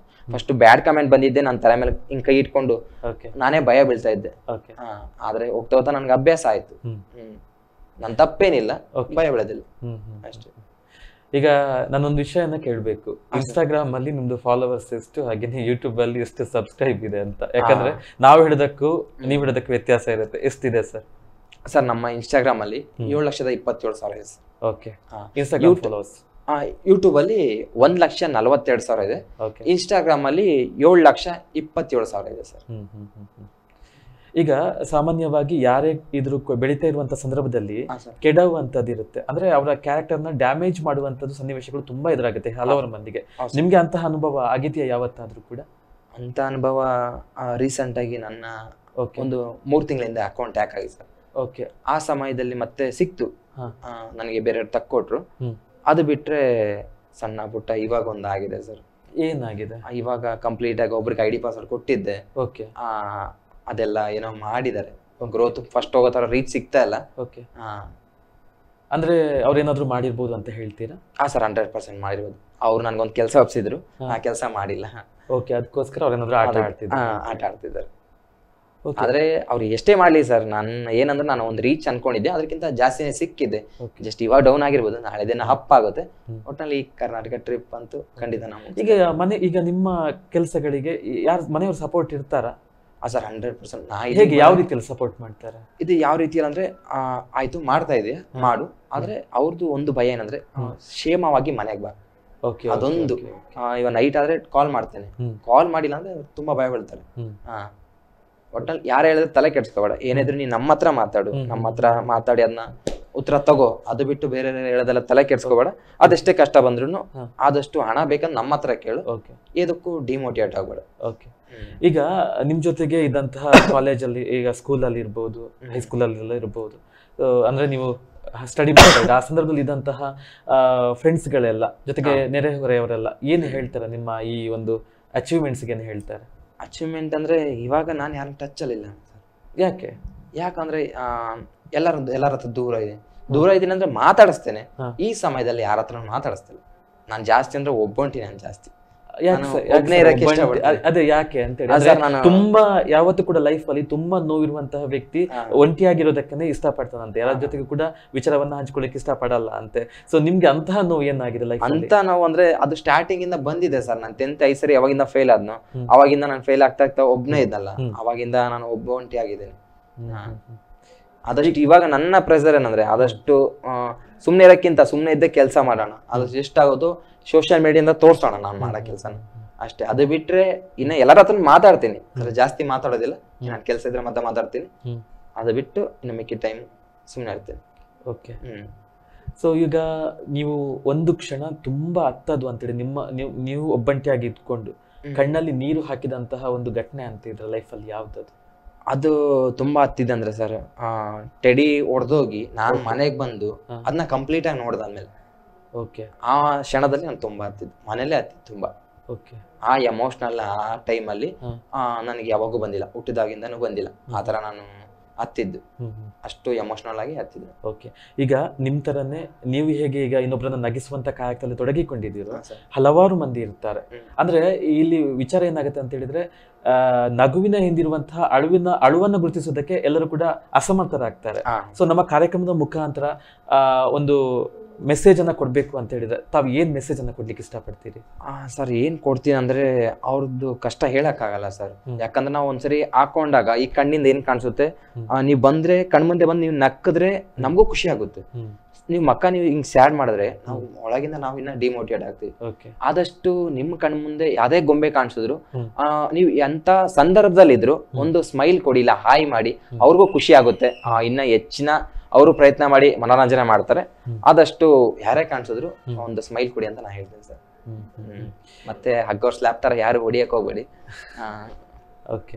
ಅದೊಂದು ಘಟನೆ ಅಂತೂ ನೀವು ಲೈಫಲ್ಲಿ ಮರೆಯೋದಕ್ಕೆ ಸಾಧ್ಯ? ಮರೆಯೋದಕ್ಕೆ ಸಾಧ್ಯ. ಈಗ ಮನೆಯ ಖರ್ಚನ್ನು ಸಂಪೂರ್ಣವಾಗಿ ನಿಭಾಯಿಸ್ಬೇಕು, ಯಾಕಂತ ಹೇಳಿದ್ರೆ ನೀವು ನಿಮ್ಮ ತಂದೆ ತಾಯಿಗೆ ಒಬ್ಬನೇ ಮಗ. ಹೌದು ಸರ್. ಹೇಗೆ ನಿಭಾಯಿಸ್ತೀರಿ? ಫ್ಯಾಮಿಲಿಯ ಕಷ್ಟವನ್ನ ಇರ್ಬೋದು ಅಥವಾ ಏನಾದ್ರೂ ಅವಶ್ಯಕತೆಗಳು ಬಿದ್ದಂತ ಸಂದರ್ಭದಲ್ಲಿ ಯಾವ ರೀತಿ ನಿಭಾಯಿಸ್ತೀರಿ? ನನಗಿನ್ನ ಯಾವುದೇ ರೀತಿ ಜವಾಬ್ದಾರಿ ಕೊಟ್ಟಿಲ್ಲ ಸರ್. ಸದ್ಯಕ್ಕೆ ಅಪ್ಪ ಅಮ್ಮನೆ ಎಲ್ಲ ಅವರೇ ನಿಭಾಯಿಸ್ತಿದ್ದಾರೆ. ಇವಾಗ ಅವ್ರ ಖರ್ಚು ವೆಚ್ಚಲ್ಲಿ ನಾನು ಬದುಕ್ತಿದ್ದೇನೆ. ಇನ್ನು ಮುಂದಿನ ದಿನ ನಾನು ಹೋಗಿ ಕೆಲ್ಸಕ್ಕೆ ಜಾಯಿನ್ ಆಗಿ ನಾನು ದುಡಿಮೆ ಸ್ಟಾರ್ಟ್ ಮಾಡ್ಬೇಕು ಸರ್. ಈಗ ಜೀವನದಲ್ಲಿ ಏನಾದ್ರೂ ಸಾಧನೆ ಮಾಡ್ಬೇಕು ಅಂತ ಹೇಳಿದ್ರೆ ತುಂಬಾ ದಾರಿಗಳು ಇದೆ. ಸರ್. ಈಗ ನಾಗರಾಜ್ ಅವರು ಇದನ್ನೇ ಸೆಲೆಕ್ಟ್ ಮಾಡ್ಬೇಕು ಅಂತ ಹೇಳಿದ್ರೆ ಏನ್ ಕಾರಣ? ಸರ್ ನಾನ್ ಮಾಡೋ ಕೆಲ್ಸಕ್ಕೆ 100% ಹೇಳ್ತೀನಿ, ಅದ್ರಲ್ಲಿ ನನಗೆ ಖುಷಿ ಇದೆ. ಆಯ್ತಾ? ಅದು ನಾನ್ ಬಾಯಲ್ಲಿ ಹೇಳಿದ್ರೆ ಮನೋರಂಜನೆ ಆಗುತ್ತೆ, ಆದ್ರೆ ಎದುರಿಗೆ ಒಂದ್ಸರಿ ಬಂದು ಒಂದು ಶಾಲೆಗೆ ನನ್ ಜೊತೆಗೆ ಬಂದು ನನ್ನ ನೋಡೋದ್ ಬೇಡ, ಬರೀ ಮಕ್ಕಳನ್ನ ನೋಡಿ ಆಮೇಲೆ ನೀವು ಡಿಸೈಡ್ ಮಾಡಿ ಹೇಳಿ ನೀನ್ ಮಾಡ್ತಾರ ಕೆಲ್ಸ ಸರಿ ಇಲ್ಲ, ನಿನ್ನಿಂದ ಮಕ್ಳಿಗೆ ಏನು ಪ್ರಯೋಜನ ಆಗುತ್ತೆ. ಈಗ ಎಸ್ಪೆಷಲಿ ಗೌರ್ಮೆಂಟ್ ಸ್ಕೂಲ್ ಯಾಕೆ ಆಯ್ಕೆ ಮಾಡ್ಕೊಂಡ್ರೆ ಆದಷ್ಟು ಪ್ರೈವೇಟ್ ಸ್ಕೂಲಲ್ಲಿ ಎಲ್ಲಾ ರೀತಿ ಫಂಕ್ಷನ್ಸ್ ಮಾಡ್ತಾರೆ. ಇನ್ನೊಂದೇನಂದ್ರೆ ಮೇನ್ ನಾನು ಹೋಗಿದ್ ಕಡೆ ಎಲ್ಲ ಒಂದ್ ಮಕ್ಳಿಗೆ ಹೇಳ್ತೀನಿ, ಆದಷ್ಟು ಇನ್ನ ಮಕ್ಕಳನ್ನ ಸೇರಿಸಿ ಅಂತ. ಲಾಸ್ಟ್ ಟೈಮ್ ಒಂದ್ ಶಾಲೆಯಲ್ಲಿ ಹೋದಾಗ ಬರೀ 9 ಮಕ್ಳು ಇದ್ದಿದ್ದು. ಗೌರ್ಮೆಂಟ್ ಶಾಲೆಯಲ್ಲಿ ಮಕ್ಕಳು ಕಮ್ಮಿ ಆಗ್ತಿದ್ದಾರೆ. ಅದು ತಪ್ಪು ಯಾರ್ದಂತಾನೆ ಹೇಳಕ್ಕಾಗಲ್ಲ, ಪೇರೆಂಟ್ಸ್ ಅಂತ ಹೇಳಕ್ಕಾಗಲ್ಲ, ಟೀಚರ್ಸ್ ಅಂತ ಹೇಳಕ್ಕಾಗಲ್ಲ, ಅದು ಅವ್ರ ಮನೆಗೆ ಸಂಬಂಧಪಟ್ಟಿದ್ದು. ಆದಷ್ಟೇನಂದ್ರೆ ನಾನು ಮಕ್ಳಿಗೆ ಹೇಳ್ತೀನಿ, ಆದಷ್ಟು ನಿಮ್ಮ ನಾಳೆ ದಿನ ಯಾರನ್ನ ನೆಕ್ಸ್ಟ್ ವರ್ಷದಲ್ಲಿ ಯಾರನ್ನ ಶಾಲೆ ಸೇರೋರಿದ್ರೆ ಸೇರ್ಸಿ ಅಂತ ಹೇಳ್ತೀನಿ. ಅಷ್ಟು ಅದೊಂದು ಜವಾಬ್ದಾರಿ ಕೊಡ್ತೀನಿ ಅವ್ರಿಗೆ, ಆದಷ್ಟು ಗೌರ್ಮೆಂಟ್ ಶಾಲೆಗೆ ಸೇರಿಸಿ ಅಂತ ಅದೊಂದು. ಆಮೇಲೆ ಅಲ್ಲಿಂದ ಮನೋರಂಜನೆ ಕಾರ್ಯಕ್ರಮ ಮಾಡ್ತೇನೆ. ಹಾಗೆ ಚೆನ್ನಾಗಿ ಓದಿ ಅಂತಾನು ಹೇಳ್ತೀನಿ. ಈಗ ತಾವು ಶಾಲೆಗಳಿಗೆ ಹೋಗ್ತೀರಲ್ಲ, ಸೊ ಮಕ್ಕಳ ಪ್ರೀತಿ ಯಾವ ರೀತಿ ಸಿಗುತ್ತೆ ನಿಮ್ಗೆ? ಒಂದು ಘಟನೆಯನ್ನ ಈ ಕ್ಷಣ ಹಂಚ್ಕೊಳ್ಳುತ್ತೆ ಅಂತ ಹೇಳಿದ್ರೆ ಏನ್ ಹಂಚ್ಕೊಳ್ತೀರಾ? ಮಕ್ಕಳ ಪ್ರೀತಿ ಅದು ಬೆಲೆ ಕಟ್ಟಕ್ ಆಗಲ್ಲ ಸರ್. ಮತ್ತೆ ಅಲ್ಲಿದ್ದಾಗ ನಾನು ಅಲ್ಲಿ ಮನೋರಂಜನೆ ಮಾಡಿ ಅದನ್ನ ಮುಗಿಸ್ಕೊಂಡು ಮತ್ತೆ ಬರ್ತೀನಿ ಸರ್. ಯಾಕಂದ್ರೆ ಅಲ್ಲೇ ಮಕ್ಕಳ ಹತ್ರ ಇದ್ರೆ ಅವರು ಟೈಮ್ ವೇಸ್ಟ್ ಮಾಡ್ದಂಗ ಆಗುತ್ತೆ. ಅವ್ರಿಗೇನ್ ಮನೋರಂಜನೆ ಕೊಟ್ಟು ಅಲ್ಲಿಂದ ಬರ್ತೇನೆ. ಮತ್ತೆ ಅಲ್ಲಿಂದ ಬರೋದು ಅವ್ರು ನನಗೆ ಇನ್ಸ್ಟಾಗ್ರಾಮ್ ಐಡಿ, ಯೂಟ್ಯೂಬ್ ಇದ್ಯಾವ್ದು ನಾನು ಹಂಚ್ಕೊಳಲ್ಲ ಅವ್ರ ಹತ್ರ. ಇದು ಫಸ್ಟ್ ಆಫ್ ಆಲ್ ಇದ್ಯಾರು ಹಂಚ್ಕೊಳಲ್ಲ, ನಾನು ಯೂಟ್ಯೂಬರ್ ಇನ್ಸ್ಟಾಗ್ರಾಮರ್ ಅಂತ. ಅಲ್ಲೇನು ನಾನು ಮನೋರಂಜನೆ ಮಾಡಬೇಕು, ಬರ್ಬೇಕು. ಮತ್ತೆ ನಾನು ಅಲ್ಲಿ ಅವ್ರಿಗೆ ಇಷ್ಟ ಆಗಿ ಮತ್ತೆ ಯೂಟ್ಯೂಬ್ ಅಲ್ಲಿ ಇನ್ಸ್ಟಾಗ್ರಾಮ್ ಅಲ್ಲಿ ಅವ್ರು ಹೋಗಿ ನೋಡಿದ್ರೆ ಆ ಮಕ್ಕಳು ನಾವೇ ಹಾಳು ಮಾಡ್ದಂಗ ಆಗುತ್ತೆ. ಅದಕ್ಕೆ ಆ ಕಾರಣಕ್ಕಾಗಿ ನಾನು ಅಲ್ಲ ಏನು ಹೇಳಲ್ಲ, ಆದಷ್ಟು ಅವ್ರ ಹತ್ರ ಒಂದು ಆಲ್ ದ ಬೆಸ್ಟ್ ತಗೊಂಡು ಅಲ್ಲಿಂದ ಬರ್ತೀನಿ. ಈಗ ನಿಮ್ಮ ಒಂದು ಆ ಘಟನೆ ಆಯ್ತಲ್ಲ, ಸೊ ಆ ಸಂದರ್ಭದಲ್ಲಿ ನೀವು ಮತ್ತಷ್ಟು ಗುರುತಿಸಿಕೊಳ್ತೀರಿ. ಸೊ ನಿಮ್ಮ ನೋವೇನು, ನಲಿವೇನು, ನಿಮ್ಮ ಅಪ್ಪ ಅಮ್ಮ ಕೂಡ ಬೇಜಾರನ್ನು ಹೊರ ಹಾಕ್ತಾರೆ.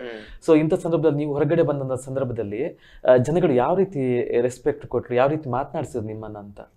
ಅದೇ ಸರ್, ಅದಕ್ಕಿಂತ ಮುಂಚೆ ಯಾಕಂದ್ರೆ ಸಡನ್ ಆಗಿ ನನಗೆ ಒಂದು ರಾಕೆಟ್ ತರ ಐಪ್ ಸಿಕ್ಕಿದ್ದು ಇನ್ಸ್ಟಾಗ್ರಾಮ್ ಅಲ್ಲಿ. ಅವಾಗ ಒಂದು ನಾರ್ಮಲ್ ವ್ಯಕ್ತಿ ನಡ್ಕೊಂಡು ಹೋಗ್ಬೇಕಾದ್ರೆ ಯಾರು ಗೊತ್ತಿಲ್ಲಲ್ಲ, ಮಾತಾಡ್ಸಲ್ಲ. ಆ 1 ತಿಂಗಳಲ್ಲಿ ಅದಕ್ಕಿಂತ ಮುಂಚೆ ಯಾರು ಮಾತಾಡ್ಸಿಲ್ಲ.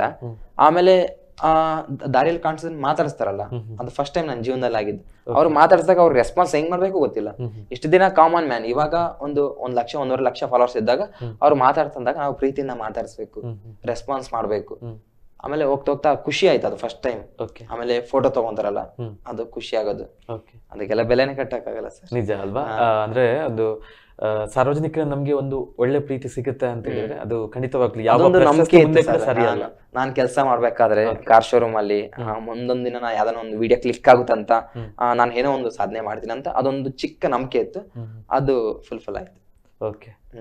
ಸೊ ಈ ಸಂದರ್ಭದಲ್ಲಿ ನಿಮ್ಮ ಸಾಧನೆಗೆ ಯಾರಾದ್ರೂ ಪ್ರೇರೇಪಣೆ ಇರಲೇಬೇಕಾಗುತ್ತೆ. ಸೊ ನಿಮ್ಮ ಸಹಾಯ, ನಿಮ್ಮ ಕೆಲಸಕ್ಕೆ ಬೆನ್ನೆಲುಬಾಗಿ ಯಾರಾದ್ರೂ ಇದ್ದೇ ಇರ್ತಾರೆ. ಯಾರನ್ನ ನೆನಪಿಸಿಕೊಳ್ತೀರಿ ಈ ಸಂದರ್ಭದಲ್ಲಿ ತಾವು? ಸಮಯದಲ್ಲಿ ನಮ್ಮ ಕ್ಯಾಮರಾಮ್ಯಾನ್ ಸರ್. ಯಾರು? ಆ ಸಮಯದಲ್ಲಿ ಅವರು ಸಡನ್ ಆಗಿ ವಿಡಿಯೋ ಮಾಡಿದ್ದು ರಾಮ್ ಅಂತ. ಓಕೆ. ಅವ್ರೊಬ್ರು ಇದ್ದಾರೆ, ಅಭಿ ಅಂತ ಒಬ್ರು ಇದ್ದಾರೆ. ಇನ್ನ ಮೇಯ್ನ್ ನನ್ನ ಕ್ಲಾಸ್ಮೇಟ್ ಶರಣ್ ಅಂತಿದ್ದಾರೆ. ಓಕೆ. ಅವರು ನಮ್ಮ ಚಿಕ್ಕ ವಯಸ್ಸಿನ ಫ್ರೆಂಡು. ಅವರು ಈ ಟ್ರಾವೆಲ್ಗೆ ತುಂಬಾ ಹೆಲ್ಪ್ ಮಾಡಿದ್ದಾರೆ. ಈಗ ಎಲ್ಲಾ ಕಡೆಗಳಲ್ಲೂ ಕೂಡ ನಿಮ್ಮ ಫ್ರೆಂಡ್ಗಳು ಬರ್ಲಿಕ್ಕೆ ಆಗಲ್ಲ. ಸೊ ಕೆಲವೊಂದು ಸಂದರ್ಭದಲ್ಲಿ ನೀವು ಎಲ್ಲಿಗಾದ್ರೂ ಹೋದಂತ ಸಂದರ್ಭದಲ್ಲಿ ಆ ಒಂದು ನಗಿಸುವಂತ ಕಾಯಕಕ್ಕೆ ತೊಡಗಿಕೊಂಡಂತ ಸಂದರ್ಭದಲ್ಲಿ ನಿಮ್ಮ ವಿಡಿಯೋನ ಸೆರೆ ಹಿಡಿಬೇಕಾಗುತ್ತೆ. ಯಾವ ರೀತಿ ಸೆರೆ ಹಿಡಿಯುವಂತ ಕೆಲಸವನ್ನ ಮಾಡ್ತೀರಿ ಸರ್? ತುಂಬಾ ಕಷ್ಟ ಆಗುತ್ತೆ ಸರ್. ಅದು ಎಷ್ಟೇ ನಗಿಸಿದ್ರು ನಾನು ತೋರಿಸಿದ್ರೆ ವಿಡಿಯೋ ಮೂಲಕ ತೋರಿಸ್ಬೇಕು, ವಿಡಿಯೋ ನೋಡಿನೇ ತೋರಿಸ್ಬೇಕು. ನಾನು ಅಲ್ಲಿ ಏನೇ ಮಾಡಿದ್ರು ಜನರಿಗೆ ತೋರಿಸ್ಬೇಕಂದ್ರೆ ವಿಡಿಯೋ ರೀತಿಯಲ್ಲೇ ತೋರಿಸ್ಬೇಕು. ಕೆಲವೊಂದ್ ಟೈಮ್ ಯಾರು ಇರಲ್ಲ ಸರ್. ಕೆಲವೊಂದ್ ಟೈಮ್ ಮಕ್ಕಳ ಜೊತೆ ವಿಡಿಯೋ ಮಾಡೋದ್ ಕೊಟ್ಟಿದ್ದೀನಿ. ಕೆಲವೊಂದ್ ಟೈಮ್ ಎಷ್ಟೋ ಹ್ಯಾಪಿನೆಸ್ ಮಿಸ್ ಆಗಿದೆ. ಹ್ಯಾಪಿನೆಸ್ ಅನ್ನೋಕೆ ಸಾವಿರಾರು ವಿಡಿಯೋ ಕ್ಲಿಪ್ ಮಿಸ್ ಆಗಿದೆ. ಯಾಕಂದ್ರೆ ಮೇಯ್ನ್ ನಾನು ಮಕ್ಕಳಿಗೆ ಏನ್ ಮಾಡ್ತೀನಿ ಅನ್ನೋದು ತೋರಿಸ್ಬೇಕು ಸೋಷಿಯಲ್ ಮೀಡಿಯಾದಲ್ಲಿ. ಅದ್ ಯಾವ್ದು ಕರೆಕ್ಟ್ ಆಗಿ ತೋರಿಸಿಲ್ಲ. ಮುಂದಿನ ದಿನದಲ್ಲಿ ಅದ್ರದ್ದಾಗೆ ಒಂದು ಶೂಟ್ ಮಾಡಿ ಹಾಕೋ ಪ್ಲಾನ್ ಇದೆ. ಅದ್ರಲ್ಲಿ ಕ್ಲಾರಿಟಿ ಸಿಗುತ್ತೆ ಅನ್ಕೊಂಡಿದ್ದೀನಿ ಜನಕ್ಕೆ. ಎಷ್ಟೋ ಕ್ಲಿಪ್ ಮಿಸ್ ಆಗಿದೆ ಸರ್. ಇವಾಗ ಜೊತೆಗೆ ನನ್ನ ಜೊತೆಗೆ ಇನ್ನೊಬ್ರು ಇದ್ರೆ ಇನ್ನ ಸಖತ್ತಾಗಿ ಒಂದು ಮೆಸೇಜ್ ಕೊಡ್ತಿದ್ದೆ. ಆ ಮೆಸೇಜ್ ಕೊಡಕ್ ಆಗ್ತಾ ಇಲ್ಲ. ಒಟ್ಟಲ್ಲಿ ನನ್ನ ಕೈಲಿ ಒಬ್ರ ಕೈಲಿ ಏನಾಗ್ತಾ ಇದೆ ಅದ್ ಮಾಡ್ತಾ ಇದ್ದೀನಿ. ಜೊತೆಗೆ ಕಂಪಲ್ಸರಿ ಒಬ್ರು ಇರ್ಲೇಬೇಕು ಸರ್ ಅಲ್ವಾ? ಯಾಕಂದ್ರೆ ನಿಮ್ಮ ಅದ್ಭುತ ಕ್ಷಣವನ್ನ ಸೆರೆ ಹಿಡಿಬೇಕು ಅಂತ ಇರ್ಲೇಬೇಕು ಸರ್. ಓಕೆ. ಈಗ ಎಲ್ಲರೂ ಕೂಡ ನೀವು ಮಾಡುವಂತ ತಮಾಷೆಯನ್ನು ನೋಡಿ, ನಗಿಸುವ ನಗುವನ್ನ ನೋಡಿ ಎಲ್ಲರೂ ಕೂಡ ಖುಷಿ ಪಡ್ತಾರೆ. ಆದ್ರೆ ನಿಮ್ಮ ನಗುವಿನ ಹಿಂದಿರುವಂತಹ ಅಳುವನ್ನ ಯಾರಾದ್ರೂ ಯಾವತ್ತಾದ್ರೂ ಕೇಳಿದಾರೆ? ಹೇಗೆ? ಯಾರು ಕೇಳಿಲ್ಲ ಸರ್. ಬೇಸರ ಇದೆಯಾ? ಆ ಬಗ್ಗೆ ಬೇಸರ ಇದೆಯಾ ತಮ್ಗೆ? ಇದೆ ಸರ್. ಯಾವಾಗ ನಾವು ಒಬ್ಬೊಂಟಿ ಆಗ್ತೀನೋ ಎಲ್ಲ ನೆನ್ಸ್ಕೊಂತೀನೋ ಆ ಟೈಮಲ್ಲಿ ಖಂಡಿತ ಬೇಸರ ಆಗುತ್ತೆ. ಯಾಕಿದೆಲ್ಲ ಸುಮ್ನೆ ಹೋಗಿ ಕೆಲಸ ಮಾಡ್ಕೊಂಡು ಬೆಂಗಳೂರಲ್ಲಿ ಇದ್ಬಿಡೋಣ ಅಂತ. ಯಾಕಂದ್ರೆ 30 kg ಬ್ಯಾಗ್ ಹಾಕೊಂಡು ರೋಡಲ್ಲಿ ನಡ್ಕೊಂಡು ಹೋಗ್ಬೇಕಾದ್ರೆ ನೋಡಿದವ್ರಿಗೆಲ್ಲ ಸುಮ್ನೆ ಕರೆಕ್ಟಾಗಿ ನೈಟ್ ನಿದ್ದೆ ಮಾಡಲ್ಲ. ಮನೆಯಿಂದ ತಂದಿದ್ದೆ 3 ಜೊತೆ ಬಟ್ಟೆ. ಈ ಬಟ್ಟೆ ಹಾಕೊಂಡು 160 ದಿನ ಆಯ್ತು. ಇದೇ ಪ್ಯಾಂಟ್. ನನ್ನ ವಿಡಿಯೋದಲ್ಲಿ ಎಲ್ಲಾದ್ರಲ್ಲಿ ನೋಡಿ ಇದೇ ಪ್ಯಾಂಟ್.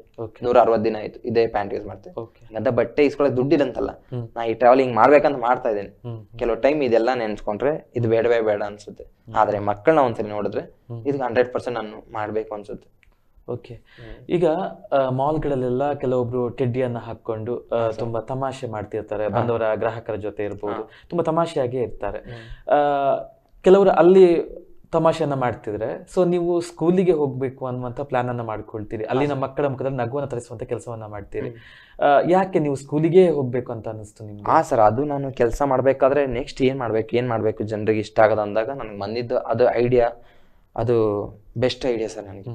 ಇವಾಗ ಸಾರ್ವಜನಿಕರು ಹೋಗಿ ನಾನು ಎಂಟರ್ಟೈನ್ಮೆಂಟ್ ಮಾಡಕ್ಕಿಂತ ಒಂದು ಗೌರ್ಮೆಂಟ್ ಶಾಲೆಗೆ ಹೋಗಿ ಮಕ್ಕಳ ಎಂಟರ್ಟೈನ್ಮೆಂಟ್ ಮಾಡೋದ್ರಲ್ಲಿ ಸಿಗೋ ಖುಷಿನೇ ಬೇರೆ. ಆಯ್ತಾ, ಅವತ್ತಿನ ದಿನ ಅವರು ಟಿವಿ ನೋಡಿರ್ಬೋದು, ಇಲ್ಲ ನೋಡಿರ್ಬೋದು, ಆದ್ರೆ ಕಣ್ಮುಂದೆ ಅಷ್ಟು ಕ್ಲಿಯರ್ ಆಗಿ ಯಾರು ನೋಡಿರಲ್ಲ. ಅಷ್ಟು ನಾವೊಂದು ಕಾನ್ಸೆಪ್ಟ್ ತರ ಮಾಡೋದನ್ನ ಕೂತ್ಕೊಂಡು ನೋಡಿರಲ್ಲ. ಅಲ್ಲಂತೂ 100% ಕೆಲವೊಬ್ರು ಮನೆಯಲ್ಲಿ ಹೊರಗಡೆ ಕರ್ಕೊಂಡು ಹೋಗೋ ಕಷ್ಟ ಇರುತ್ತೆ. ಅಲ್ಲಿ ಎಲ್ಲ ಆಸೆನೂ ನೀರಿರುತ್ತೆ. ಮಕ್ಕಳಂತೂ ನೋಡಿ 100% ಖುಷಿ ಪಡ್ತಾರೆ ಸರ್. ಇಲ್ಲಿಗೆ ಒಂದು 160-170 ಶಾಲೆ ಆಯ್ತು. ಇದುವರೆಗೂ ಯಾರು ಈ ತರ ಮಾಡಿಲ್ಲ. ಮುಂದೆ ಯಾರು ಮಾಡ್ತಾರೋ ಗೊತ್ತಿಲ್ಲ. ಮಾಡಿದ್ರು ಆಲ್ ದ ಬೆಸ್ಟ್. ಯಾಕಂದ್ರೆ ಅವ್ರು ಮಾಡೋ ಕೆಲ್ಸದಿಂದ ಮಕ್ಕಳಿಗೆ ಖುಷಿ ಸಿಗುತ್ತೆ. ಆದಷ್ಟು ಅಲ್ಲಿರೋ ಸ್ಕೂಲ್ ಎಲ್ಲ ಸೋಷಿಯಲ್ ಮೀಡಿಯಾದಲ್ಲಿ ಬರುತ್ತೆ. ಆದಷ್ಟು ನಾನು ಅಲ್ಲಿರೋ ಸ್ಕೂಲ್ನೆಲ್ಲ ಸೋಷಿಯಲ್ ಮೀಡಿಯಾದಲ್ಲಿ ಆಗ್ತಾ ಇದ್ದೀನಿ ಗ್ರೂಪ್ ಫೋಟೋ ತರ. ಆದಷ್ಟು ಎಷ್ಟಾಗುತ್ತೋ ಅಷ್ಟು ಜನ ನೋಡ್ತಿದ್ದಾರೆ. ನನ್ನ ಕೈಲಿ ಎಷ್ಟು ಪ್ರಯತ್ನ ಆಗುತ್ತೋ ಅಷ್ಟು ಜನರಿಗೆ ತಲುಪಿಸ್ತಾ ಇದ್ದೀನಿ. ಇನ್ನ ಜಾಸ್ತಿ ತಲುಪಿಸ್ಬೇಕಂತ ಆಸೆ. ಅಷ್ಟು ಆಗಲ್ಲ ಸರ್. ಎಲ್ಲದಕ್ಕೂ ಒಂದು ಇದಂತಿರುತ್ತೆ. ಎಲ್ಲಾ ವ್ಯವಸ್ಥೆ ಇದ್ರೆ ಮಾಡ್ಬೋದು. ನನಗೇನು ವ್ಯವಸ್ಥೆ ಇಲ್ಲಾರ್ದು ಇಷ್ಟು ಗಂಟೆ ಮಾಡ್ತೀನಿ. ನನ್ನ ಪ್ರಕಾರ ಗ್ರೇಟ್. ಓಕೆ. ಈಗ ಫ್ರಾಂಕ್ ಕನ್ನಡಿಗ ನಾಗರಾಜ್ ಅಂತ ಹೇಳಿದ್ರೆ ಜನರನ್ನ ಟೆಡ್ಡಿ ಹಾಕಿ ನಗಿಸ್ತಾರೆ ಅನ್ನುವಂತ ಒಂದು ವಿಚಾರ ಎಲ್ಲರಿಗೂ ಗೊತ್ತಿದೆ. ಬಟ್ ಸ್ಪೆಷಲ್ ಟ್ಯಾಲೆಂಟ್ ನಾಗರಾಜ್ ಅವ್ರದ್ದು ಏನು ಅಂತ ಗೊತ್ತಿಲ್ಲ. ಸೊ ನಮ್ಮ ಕಾರ್ಯಕ್ರಮದ ಮುಖಾಂತರ ರಿವೀಲ್ ಮಾಡ್ಬೇಕು. ಇದು ಎಲ್ಲಾರು ಅನ್ಕೊಂಡಿದ್ದಾರೆ ಇದಷ್ಟೇ ಟೆಡಿ ಬೇರ್ ಹಾಕೊಂಡು ಇವ್ನಿಗೆ ಮಾಡೋದಷ್ಟೇ ಗೊತ್ತು, ಇನ್ನ ಏನು ಮಾಡಕ್ ಗೊತ್ತಿಲ್ಲ. ತುಂಬಾ ಜನ ಹಂಗೆ ಅನ್ಕೊಂಡಿದ್ದಾರೆ ಸರ್. ಇನ್ನ ನೆಕ್ಸ್ಟ್ ಏನಂದ್ರೆ ನನಗೆ ಪ್ರ್ಯಾಂಕ್ ಮಾಡೋದಂತ ತುಂಬಾ ಇಷ್ಟ ಸರ್. ಆದ್ರೆ ದೊಡ್ಡದಾಗಿ ಮಾಡಕ್ಕಾಗಲ್ಲ ಅಂತಲ್ಲ, ಚಿಕ್ಕದಾಗಿ ಸ್ಟಾರ್ಟ್ ಮಾಡ್ತೀನಿ. ಒಟ್ನಲ್ಲಿ ಪ್ರಾಂಕ್ ಅಲ್ಲಿ ಒಂದ್ ಹೆಸರು ಮಾಡ್ಬೇಕಂತ ಆಸೆ ಇದೆ. ಪ್ರಾಂಕ್ ಅಂದ್ರೆ ಅಷ್ಟು ತಮಾಷೆ ಅಲ್ಲ, ತುಂಬಾ ಡೇಂಜರ್ ಆಗಿರುತ್ತೆ, ತುಂಬಾ ಖುಷಿನೂ ಕೊಡುತ್ತೆ. ಯಾಕಂದ್ರೆ ಯಾವ ಮನುಷ್ಯ ಹಿಂಗಿರುತ್ತೋ ಗೊತ್ತಿಲ್ಲ, ಅವ್ರನ್ನೆಲ್ಲ ಡಿಸ್ಟರ್ಬ್ ಮಾಡ್ಬೇಕು, ಅವ್ರ ರಾಂಗ್ ರೂಟ್ ಅಲ್ಲಿ ಎಬ್ಬಿಸ್ಬೇಕು. ನೀವು ಕಲ್ತನ ಮಾಡಿದ್ರೆ ನೀವು ಕಲ್ತನ ಮಾಡಿದಿರಿ ಅಂತ ನಾವು ತೋರಿಸ್ಬೇಕು. ಆ ಕಾರಣಕ್ಕಾಗಿ ನಮ್ಗೆ ಪ್ರಾಂಕ್ ಅಂತ ತುಂಬಾ ಇಷ್ಟ ಸರ್. ಮುಂದಿನ ದಿನದಲ್ಲಿ ನಮ್ಮ ಯೂಟ್ಯೂಬ್ ಚಾನಲ್ ಅಲ್ಲಿ ಪ್ರಾಂಕ್ ವಿಡಿಯೋಸ್ ಮಾಡೋದು ತುಂಬಾ, ಇಲ್ಲಿಂದ ಬೆಂಗಳೂರಿಗೆ ಹೋಗಿದ್ದೆ, ಸ್ಟಾರ್ಟ್ ಮಾಡ್ತೀನಿ.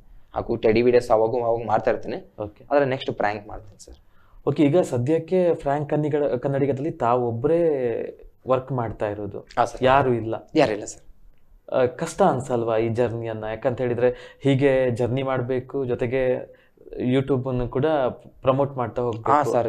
ಹೆಂಗೆ ಮ್ಯಾನೇಜ್ ಮಾಡ್ತೀರಾ ಅದನ್ನೆಲ್ಲ? ತುಂಬಾ ಕಷ್ಟ ಸರ್. ಇರೋದು ಒಂದು ಐಫೋನ್, ಇಲ್ಲಾಂದ್ರೂ ದಿನಕ್ಕೆ 4 ರಿಂದ 5 ಶಾಲೆಗೆ ಭೇಟಿ ನೀಡಬೇಕು. ಅಲ್ಲಿ ಒಂದು 20 GB ತುಂಬೋಗುತ್ತೆ. ಅದನ್ನ ನೈಟ್ ಎಡಿಟ್ ಮಾಡ್ಬೇಕಂದ್ರೆ 3 ಗಂಟೆ 2 ಗಂಟೆ ಆಗುತ್ತೆ. ಅದನ್ನ ಮತ್ತೆ ಬೆಳಿಗ್ಗೆ ಅಪ್ಲೋಡ್ ಮಾಡ್ಬೇಕು. ಕೆಲವೊಂದ್ ಟೈಮ್ ಏನಾಗುತ್ತೆ, ಸ್ಟೋರೇಜ್ ಇರಲ್ಲ ಸರ್. ನಮ್ಗೆ ಇಂಪಾರ್ಟೆಂಟ್ ಮೂಮೆಂಟ್ ಮೆಮೊರೀಸ್ ಇರುತ್ತಲ್ಲ, ಆ ವಿಡಿಯೋ ಎಲ್ಲ ಡಿಲೀಟ್ ಮಾಡ್ಬೇಕಾಗುತ್ತೆ.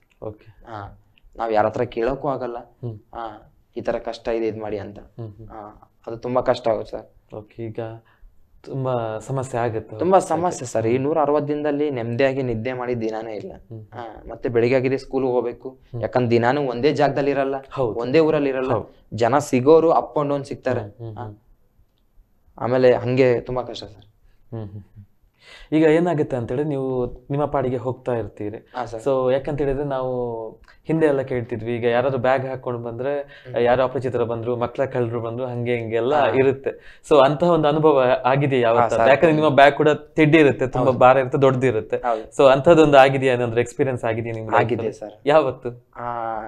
ಒಂದು 2 ತಿಂಗಳ ಹಿಂದೆ. ಎಲ್ಲಿ? ಉತ್ತರ ಕರ್ನಾಟಕ ಕಡೆ. ಏನ್ ತಂದಿದ್ದೀರಾ ಬ್ಯಾಗ್ ಅಲ್ಲಿ, ಏನ್ ಮಾರ್ತಾ ಇದ್ದೀರಾ ತೋರ್ಸಿ, ಈ ಬಟ್ಟೆ ಸೇಲ್ಸ್ ಮ್ಯಾನ್ ಇರ್ತಾರಲ್ಲ, ಅದನ್ನ ಮಾರ್ತಾ ಇದ್ದೀರಾ ಹಾಗೆ ಎಲ್ಲ ಕೇಳಿದ್ದಾರೆ.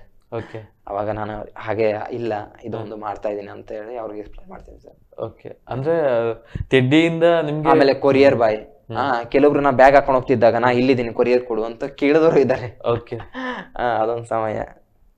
ಓಕೆ, ಅಂದ್ರೆ ನೀವು ಎಷ್ಟು ಖುಷಿಯನ್ನ ಎಕ್ಸ್ಪೆಕ್ಟ್ ಮಾಡಿದ್ರು ಅಷ್ಟೇ ನೋವುಗಳು ಕೂಡ ಸಿಕ್ಕಿದೆ ಅಲ್ವಾ? 100% ಸರ್. ನಾವ್ ಅನ್ಕೊಂಡಿದ್ದು ಯಾವ್ದು ಆಗಿಲ್ಲ ಅಂದ್ರೆ ತುಂಬಾ ನೋವಾಗುತ್ತೆ. ಅನ್ಕೊಂಡಿದ್ದಕ್ಕಿಂತ ಈ ಶಾಲೆಗೆ ರೀಚ್ ಆಗ್ಬೇಕು, ಈ ಸ್ಥಳಕ್ಕೆ ಹೋಗ್ಬೇಕು, ಈ ಮಕ್ಕಳನ್ನ ಮನೋರಂಜನೆ ಮಾಡ್ಬೇಕು.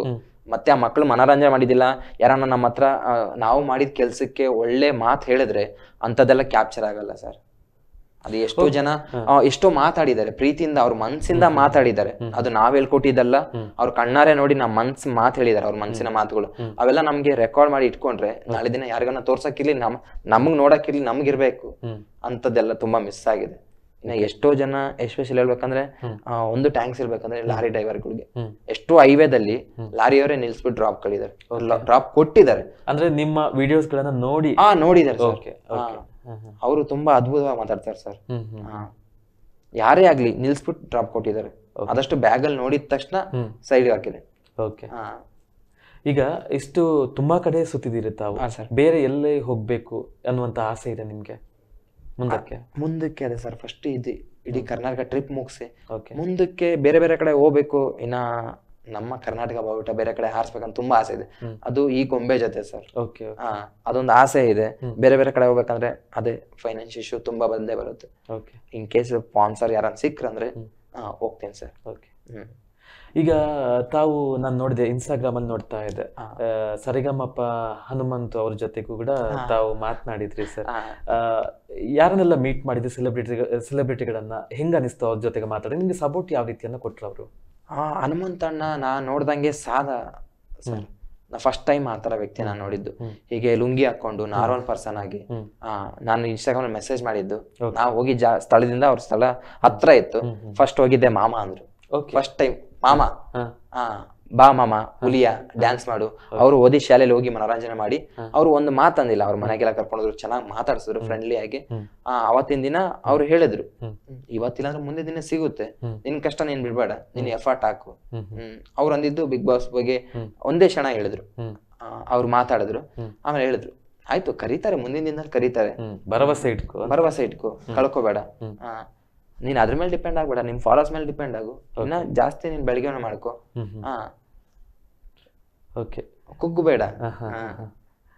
ಅಲ್ಲಿಂದ ಬಂದ್ಮೇಲೆ ಕೆಲವು ಟೈಮ್ ಫೋನ್ ಮಾಡಿ ಮಾತಾಡಿದ್ರು. ಈಗ ಲೈಫಲ್ಲಿ ನೀವು ತುಂಬಾ ನೊಂದಿದ್ದೀರಿ, ತುಂಬಾ ಕಷ್ಟಗಳನ್ನ ನೋಡಿದ್ದೀರಿ. ಲೈಫಲ್ಲಿ ಕೆಲವೊಬ್ರು ಆಶಾಭಾವನೆ ಕಳ್ಕೊಂಡ್ ಬಿಟ್ಟಿರ್ತಾರೆ. ಸೊ ಅಂತವರಿಗೆ ನೀವು ಯಾವ ರೀತಿ ಹೋಪ್ಸ್ ಅನ್ನ ಕೊಡ್ತೀರಿ? ಆಶಾಭಾವನ ಅಂದ್ರೆ 2 ತರ ಬರುತ್ತೆ ಸರ್. ಅವ್ರಿಗೆ ತುಂಬಾ ಮಾಡ್ಬೇಕಂತ ಆಸೆ ಇರುತ್ತೆ, ಯಾವ್ದೇ ರೀತಿ ಸಪೋರ್ಟ್ ಇರಲ್ಲ. ಆ ಸಪೋರ್ಟ್ ಇಲ್ಲ ಅಂದಾಗ ಆ ಟೈಮಲ್ಲಿ ಏನು ಮಾಡಕ್ಕಾಗಲ್ಲ. ಎಲ್ಲಾ ತರ ಟ್ರೈ ಮಾಡ್ತಾ ಇರ್ತಾರೆ, ಯಾವ್ದು ಕೈ ಹಿಡಿತಾ ಇರಲ್ಲ. ಆ ಸಮಯದಲ್ಲಿ ಏನು ಮಾಡಕ್ಕಾಗಲ್ಲ. ಆದ್ರೆ ಅವ್ರಿಗೆ ಏನ್ ಹೇಳ್ತೀನಿ ಅಂದ್ರೆ ಒಂದು ಭರವಸೆ ಇಟ್ಕೊಂಡು ಟ್ರೈ ಮಾಡ್ತಾನೆ ರೀ, ಒಂದಲ್ಲ ಒಂದು ಗೆಲುವು ಸಿಕ್ಕೇ ಸಿಗುತ್ತೆ. ಇವಾಗ ನನಗೂ ಅಷ್ಟೇ ಎಕ್ಸಾಂಪಲ್, ನನಗೆ ಆಲ್ಮೋಸ್ಟ್ ಬಿಡ್ಬೇಕನ್ನೋ ಟೈಮಲ್ಲಿ ನನಗೆ ಗೆಲುವು ಸಿಕ್ಕಿದ್ದು. ಇನ್ನೇನು ಬೇಡವೇ ಬೇಡ, ಇದನ್ನ ಬಿಟ್ಬಿಡೋಣ ಕಂಪ್ಲೀಟ್ ಆಗಿ ಅಂತ ಟೈಮಲ್ಲಿ ನಂಗೆ ಗೆಲುವು ಸಿಕ್ಕಿದ್ದು. ನಿಮ್ಗೆ ಖಂಡಿತ ಸಿಗುತ್ತೆ, ಟ್ರೈ ಮಾಡಿ. ಓಕೆ, ಈಗ ಈ ಫೀಲ್ಡ್ ಸಾವಾಸನೇ ಬೇಡ, ಟೆಡ್ಡಿ ಸಾವಾಸನೇ ಬೇಡ, ನನ್ನಷ್ಟಕ್ಕೆ ನಾನು ಎದ್ದು ಬಿಡ್ತೀನಿ, ಯಾರು ಬೇಡ ಅಂತ ಅನ್ಸಿದ್ದು ಇದೆಯಾ? ಟೆಡ್ಡಿ ಅದೇ ಸರ್, ತುಂಬಾ ಬೆವರು, ಶೆಕೆ, ಆಮೇಲೆ ಹೆಡ್ ಏಕ್ ಆಗುತ್ತೆ ಸರ್. ಈ 166 ದಿನದಲ್ಲಿ 40 ದಿನ ಸಪ್ರೇಟ್ ಐಕ್ರೆ, ಇಲ್ಲ 60 ದಿನ ಸಪ್ರೇಟ್ ಐಕ್ರೆ, 100 ದಿನ ದಿನಕ್ಕೆ 4 ಸರಿ ಹಾಕೊಂಡ್ರೆ ಮನುಷ್ಯ ಏನಾಗ್ತಾನೆ ಹೇಳಿ? 4 ದಿನ, ಅದು 100 ದಿನದಲ್ಲಿ. ಇಷ್ಟು ದಿನ ಹಾಕೊಂಡಿದೆ ಯಾರನ್ನ ಇದಾರಲ್ಲ ಗೊತ್ತಿಲ್ಲ, ಇಷ್ಟು ಟೈಮು ಆ ಬೆವರು, ಶೆಕೆ, ಆಮೇಲೆ ನೈಟು ನಿದ್ದೆ ಬರಲ್ಲ. ಇವಾಗ ಒಂದ್ಸರಿ ಹಾಕೊಂಡ್ರೆ ಫುಲ್ ನಿದ್ದೆ ಎಳಿಯುತ್ತೆ, ಅಷ್ಟು ಟಯರ್ಡ್ ಆಗ್ತೇವೆ. ಈಗ ಟೆಡ್ಡಿನಲ್ಲಿ ಈಗ ತುಂಬಾ ಇಂಪ್ರೂವ್ಮೆಂಟ್ಸ್ ಬಂದಿರಬೇಕು, ಮೋಸ್ಟ್ಲಿ ಸೆಕೆ ಆಗದ ಹಾಗೆ, ಟಯರ್ಡ್ ಆಗದ ಹಾಗೆ ಬಂದಿರಬೇಕು. ಅಂತಹ ಪ್ರಯತ್ನವನ್ನು ತಾವು ಯಾವತ್ತೂ ಕೂಡ ಮಾಡ್ಲಿಲ್ವಾ? ಅಂದ್ರೆ ಆ ಟೆಡ್ಡಿಗೆ ಒಂದು ಅಂತ ಟೆಡ್ಡಿಯನ್ನು ತೆಗೆದುಕೊಳ್ಳುವುದು, ಹಾಕುದು, ಆ ಮೂಲಕ ಜನರನ್ನ ಮನೋರಂಜನೆ ಮಾಡೋದು ಮಾಡ್ಲಿಲ್ವಾ ಸರ್? ಇಲ್ಲ ಸರ್, ಆ ತರದ್ ಯಾವ್ದು ಮಾಡಿಲ್ಲ. ನನಗೆ ಇದೊಂದೇ ಇಷ್ಟ ಆಗಿದೆ. ಈ ಟೈಪ್ ಅಲ್ಲಿ ಇರೋದು ಒಂದೇ ಟೆಡ್ಡಿ ಕರ್ನಾಟಕದಲ್ಲಿ ನನ್ನ ಹತ್ರ ಇರೋದು. ಇನ್ನ ಬೇರೆಯವ್ರ ಹತ್ರ ಇರೋದೇನೋ, ಅದ್ರ ಸ್ವಲ್ಪ ಡಿಫ್ರೆಂಟ್ ಆಗಿದೆ. ಇದೊಂದು ಇಷ್ಟ ಆಗಿದೆ ಸರ್. ಐ ಮೀನ್ ಇದು ಬಿಟ್ರೆ ಬೇರೆದ ಹಾಕೊಳ್ಳೋಕು ಇಂಟ್ರೆಸ್ಟ್ ಆಗೋದಿಲ್ಲ, ಗೊತ್ತಿಲ್ಲ, ಇಷ್ಟನೂ ಆಗಲ್ಲ ಸರ್. ಓಕೆ, ಈಗ ಈ ಟೆಡ್ಡಿ ಮೇಲೆ ನಾನು ಅವಾಗದಿಂದ ಮಾತಾಡ್ತಿದ್ದಾಗಲೂ ತಾವು ಹೇಳ್ತಾ ಇದ್ದದ್ದು ಒಂದೇ ಮಾತು, ಈ ಟೆಡ್ಡಿನ ನಾನು ಬಿಟ್ಕೊಡಲ್ಲ, ಈ ಟೆಡ್ಡಿನ ನನಗೆ ಪ್ರೀತಿ, ನಾನು ಯಾವತ್ತೂ ಬಿಟ್ಕೊಡಲ್ಲ ಅಂತ ಹೇಳಿದ್ರೆ. ಈಗ ಪ್ರತಿಯೊಂದರ ಹಿಂದೆ ಕೂಡ ಒಂದು ಕತೆ ಅಂತ ಇರುತ್ತೆ. ಈ ಟೆಡ್ಡಿಯ ಹಿಂದೆ ಯಾರಿಗೂ ಗೊತ್ತಿರದಂತಹ ಕತೆ ಅಂತ ಇದ್ರೆ ಅದು ಯಾವ್ದು? ಅದು ಯಾವ್ದಂದ್ರೆ ಸರ್, ನಾನು ಪ್ರೀತಿಯಿಂದ ಕಷ್ಟ ಬಿದ್ದು ತಗೊಂಡಿದ್ದೆ. ಹೇಗ್ ತಗೊಂಡ್ರಿ ಸರ್? ನಾನು ಅವಾಗಿನ ಐಟೇ ಮಾಡ್ತಾ ಇದ್ದೆ, ಹಾಗೆ ಜೋಡಿಸಿ ಅದನ್ನ ರೆಡಿ ಮಾಡಕ್ಕೆ ಒಂದು 3 ತಿಂಗಳು ಟೈಮ್ ಮಾಡಿದೆ ಸರ್. ಆ 8,000 ರೂಪಾಯಿ ನಾನು ಓದೋ ಟೈಮಲ್ಲಿ ಅದು ನಂಗೆ ತುಂಬಾ ಕಷ್ಟ ಆಗಿತ್ತು. ಅವಾಗ ನಾನು ಕೆಲ್ಸಕ್ಕೆ ಹೋಗ್ತಿದ್ದಿಲ್ಲ, ಬರೀ ಕಾಲೇಜ್ಗೆ ಹೋಗ್ತಾ ಇದ್ದೆ, ಬರ್ತಾ ಇದ್ದೆ. ವೀಕ್ಲಿ ಟೈಮ್ ಏನೋ ಮಾಡ್ಕೊಂಡು ಒಟ್ನಲ್ಲಿ ಕಷ್ಟ ಬಿದ್ದು ತಗೊಂಡು ಒಂದ್ ಟೈಮಲ್ಲಿ OLX ಎಲ್ಲ ಹಾಕಿದ್ದೆ ಸರ್, ಸೇಲ್ ಮಾಡಕ್ಕೆ. ಬರೀ 5,000 ರೂಪಾಯಿ ಹಾಕಿದ್ದೆ. ಆ ಸಮಯದಲ್ಲಿ ಮತ್ತೆ ಇನ್ನೇನ್ ಮಾಡೋದು ಸರ್, ವಿಡಿಯೋ ಮಾಡಕ್ಕೂ ಆಗಲ್ಲ, ಏನು ಮಾಡಕ್ ಆಗಲ್ಲ ಅಂತೇಳಿ ನಾನು ಡಿಮೋಟಿವೇಟ್ ಆಗಿ ಸುಮ್ನೆ ಮೂಲೆಯಲ್ಲಿ ಬಾಕ್ಸ್ ಸಿಕ್ಕಿ ಒಂದು ಫೋಟೋ ಹೊಡೆದು OLX ಅಲ್ಲಿ ಹಾಕಿದ್ದೆ. ಆ OLX ಅಲ್ಲಿ ಯಾರು ತಗೊಂಡಿಲ್ಲ. ಓಕೆ, ಅಂದ್ರೆ ಅಷ್ಟು ಬಾಂಧವ್ಯ ಇದ್ರೂ ಕೂಡ ಬೇಡ ಬಿಟ್ಬಿಡೋಣ ಅಂತೇಳಿ OLX ಅಲ್ಲೂ ಹಾಕ್ಲಿಕ್ಕೆ ರೆಡಿ ಆದ್ರಿ. ಆಗ ಅಪ್ಪ ಅಮ್ಮ ಏನ್ ಹೇಳಿದ್ರು? ಅಪ್ಪ ಅಮ್ಮನಿಗೆ ಈ ವಿಚಾರ ಗೊತ್ತಿತ್ತ? ಅಪ್ಪ ಅಮ್ಮಗೆ ಗೊತ್ತಿತ್ತು ಸರ್, ಮಾರ್ಬಿಡಿ ಅಲ್ಲ, ಕೊಟ್ಬಿಡಿ ಯಾರ ಕೇಳಿದ್ರೆ ಈ ತರ. ಅದೇ ಬೈಯೋರ್ ಸರ್, ಯಾಕೆ 8,000 ರೂಪಾಯಿ ಕಮ್ಮಿ, 8,000 ರೂಪಾಯಿ ಜಾಸ್ತಿ ಆಯ್ತು, ತಿಂದಿಲ್ಲ ಉಂಡಿಲ್ಲ, ಸುಮ್ನೆ ಹೋಯ್ತು, ಏನ್ ಬಂತದ್ದು, ಅದರಿಂದ ಲಾಭ ಏನಾನ್ ಬಂತ? ಏನಿಲ್ಲ, ಈ ತರ.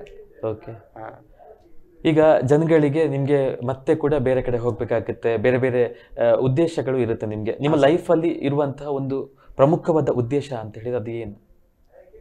ಪ್ರಮುಖ ಉದ್ದೇಶ ಲೈಫಲ್ಲಿ ಕೆಲವೊಬ್ರಿಗೆ ಒಂದು ಏನ್ ಅಂತ ಇರುತ್ತೆ. ಸೊ ನಿಮ್ಮ ಜೀವನದ ಉದ್ದೇಶ ಏನು, ಧ್ಯೇಯೋದ್ದೇಶ ಏನು ಅಂತ? ಸರ್, ಇವಾಗ ಸದ್ಯಕ್ಕೆ ಈ ಟ್ರಿಪ್ ಅಲ್ಲಿ ಆದಷ್ಟು ಇನ್ನ ಗೌರ್ಮೆಂಟ್ ಶಾಲೆ ಕಮ್ಮಿ ಆಗಕ್ಕಿಂತ ಹೆಚ್ಚಾಗ್ಲಿ ಅಂತ ನನ್ನ ಆಸೆ.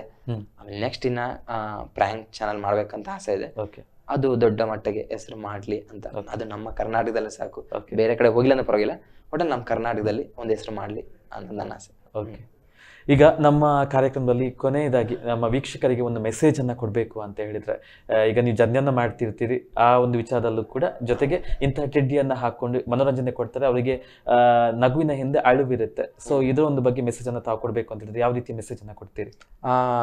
ಸರ್, ಇದು ನಾರ್ಮಲ್ ಟೆಡ್ಡಿ ಆದ್ರೆ ನನ್ಕಿಂತ ವೇಷಕರು ತುಂಬಾ ಜನ ಇದ್ದಾರೆ, ನಾನು ಅವ್ರಕ್ಕಿಂತ ಚಿಕ್ಕವನು.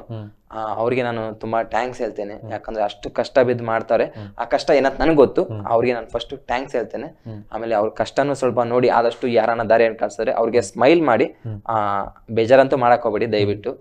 ಯಾಕಂದ್ರೆ ನಾನು ಈ ಚಿಕ್ಕ ಕಾಸ್ಟ್ಯೂಮ್ ಹಾಕೊಂಡು ನಾನು ಇಷ್ಟೇ ಕಷ್ಟ ಬೀಳ್ತೇನೆ, ಒಬ್ಬೊಬ್ರು ನನಗಿಂತ ದೊಡ್ಡ ಕಾಸ್ಟ್ಯೂಮ್ ಹಾಕಿ ತುಂಬಾ ಕಷ್ಟ ಬೀಳ್ತಿರ್ತಾರೆ, ಅವ್ರಿಗೆಲ್ಲ ಸ್ವಲ್ಪ ಗೌರವ ಕೊಡಿ, ರೆಸ್ಪೆಕ್ಟ್ ಕೊಡಿ, ಹಾಗೂ ಸ್ಮೈಲ್ ಮಾಡಿ ಇಷ್ಟು ಕೇಳ್ತೇನೆ. ಇದೊಂದು ಚಾನಲ್ಗೆ ಅವಕಾಶ ಮಾಡಿಕೊಡೋದಕ್ಕೆ ತುಂಬಾ ಧನ್ಯವಾದ. ಎಸ್, ಖಂಡಿತ ಸರ್, ನಿಮ್ಮ ಬಗ್ಗೆ ಕೇಳಿದ್ವಿ, ಬಟ್ ಇವತ್ತು ನಾವು ನೋಡ್ತಾ ಇದ್ದೀವಿ, ತುಂಬಾ ಖುಷಿ ಆಗಿದೆ. ಸೊ ನಿಮ್ಮ ಈ ಜರ್ನಿ ಅನ್ನುವಂಥದ್ದು ಸುಗಮವಾಗಿರ್ಲಿ, ನಮ್ಮ U+ ವಾಹಿನಿಯ ಕಡೆಯಿಂದ ನಿಮ್ಗೆ ಸ್ಪೆಷಲ್ ಆಗಿ ಒಂದು ಧನ್ಯವಾದನ ಸಲ್ಲಿಸ್ತೇವೆ ಸರ್. ತುಂಬಾ ಧನ್ಯವಾದ. ನಿಮ್ಮ ಆಶೀರ್ವಾದದಿಂದ ನಾನು ಕ್ಷೇಮವಾಗಿ ಮನೆಗೆ ಹೋದ್ರೆ ಸಾಕು ಸರ್. ಎಸ್, ನೋಡಿದಲ್ವಾ ವೀಕ್ಷಕರೇ, ಫ್ರಾಂಕ್ ಕನ್ನಡಿಗ ಖ್ಯಾತಿಯ ನಾಗರಾಜ್ ಅವರು ನಮ್ಮ ಜೊತೆಗೆ ಯಾವೆಲ್ಲ ವಿಚಾರಗಳನ್ನು ಹಂಚಿಕೊಂಡ್ರು ಅಂತ. ಅವರ ಪಯಣ ಅನ್ನುವಂಥದ್ದು ಯಶಸ್ಸಿನತ್ತ ಸಾಗಲಿ, ಉತ್ತರೋತ್ತರ ಅಭಿವೃದ್ಧಿಯನ್ನು ಹೊಂದಲಿ ಅಂತ ಹೇಳಿ ನಮ್ಮ U+ ಟಿವಿಯ ಕಡೆಯಿಂದ ಆಶಯವನ್ನು ವ್ಯಕ್ತಪಡಿಸ್ತೇವೆ. ನಿರಂತರ ಸುದ್ದಿ ಹಾಗೂ ಮನೋರಂಜನೆಗಾಗಿ ನೋಡ್ತಾ ಇರಿ U+ ಟಿವಿ. ಇದು ಹೊಸತನದ ಸಂಕಲನ. ಸತ್ಯ, ಸ್ಪಷ್ಟ, ನೇರ ಸುದ್ದಿಯೊಂದಿಗೆ U+ ಟಿವಿ. ಇದು ಹೊಸತನದ ಸಂಕಲನ. ಬೆನಕ ಹಾಸ್ಪಿಟಲ್ ಕಳೆದ 18 ವರ್ಷಗಳಿಂದ ಬೆಳ್ತಂಗಡಿ ತಾಲೂಕಿನಲ್ಲಿ ಉತ್ಕೃಷ್ಟ ಸೇವೆ ಸಲ್ಲಿಸುತ್ತಿರುವ ಉಜಿರೆಯ ಬೆನಕ ಹೆಲ್ತ್ ಸೆಂಟರ್ ನುರಿತ ತಜ್ಞರು ಹಾಗೂ ಅತ್ಯಾಧುನಿಕ ಸವಲತ್ತುಗಳೊಂದಿಗೆ multi speciality hospital. Benaka health centre, main road, Ujire. ಸಂಪರ್ಕಿಸಿ 08256236742.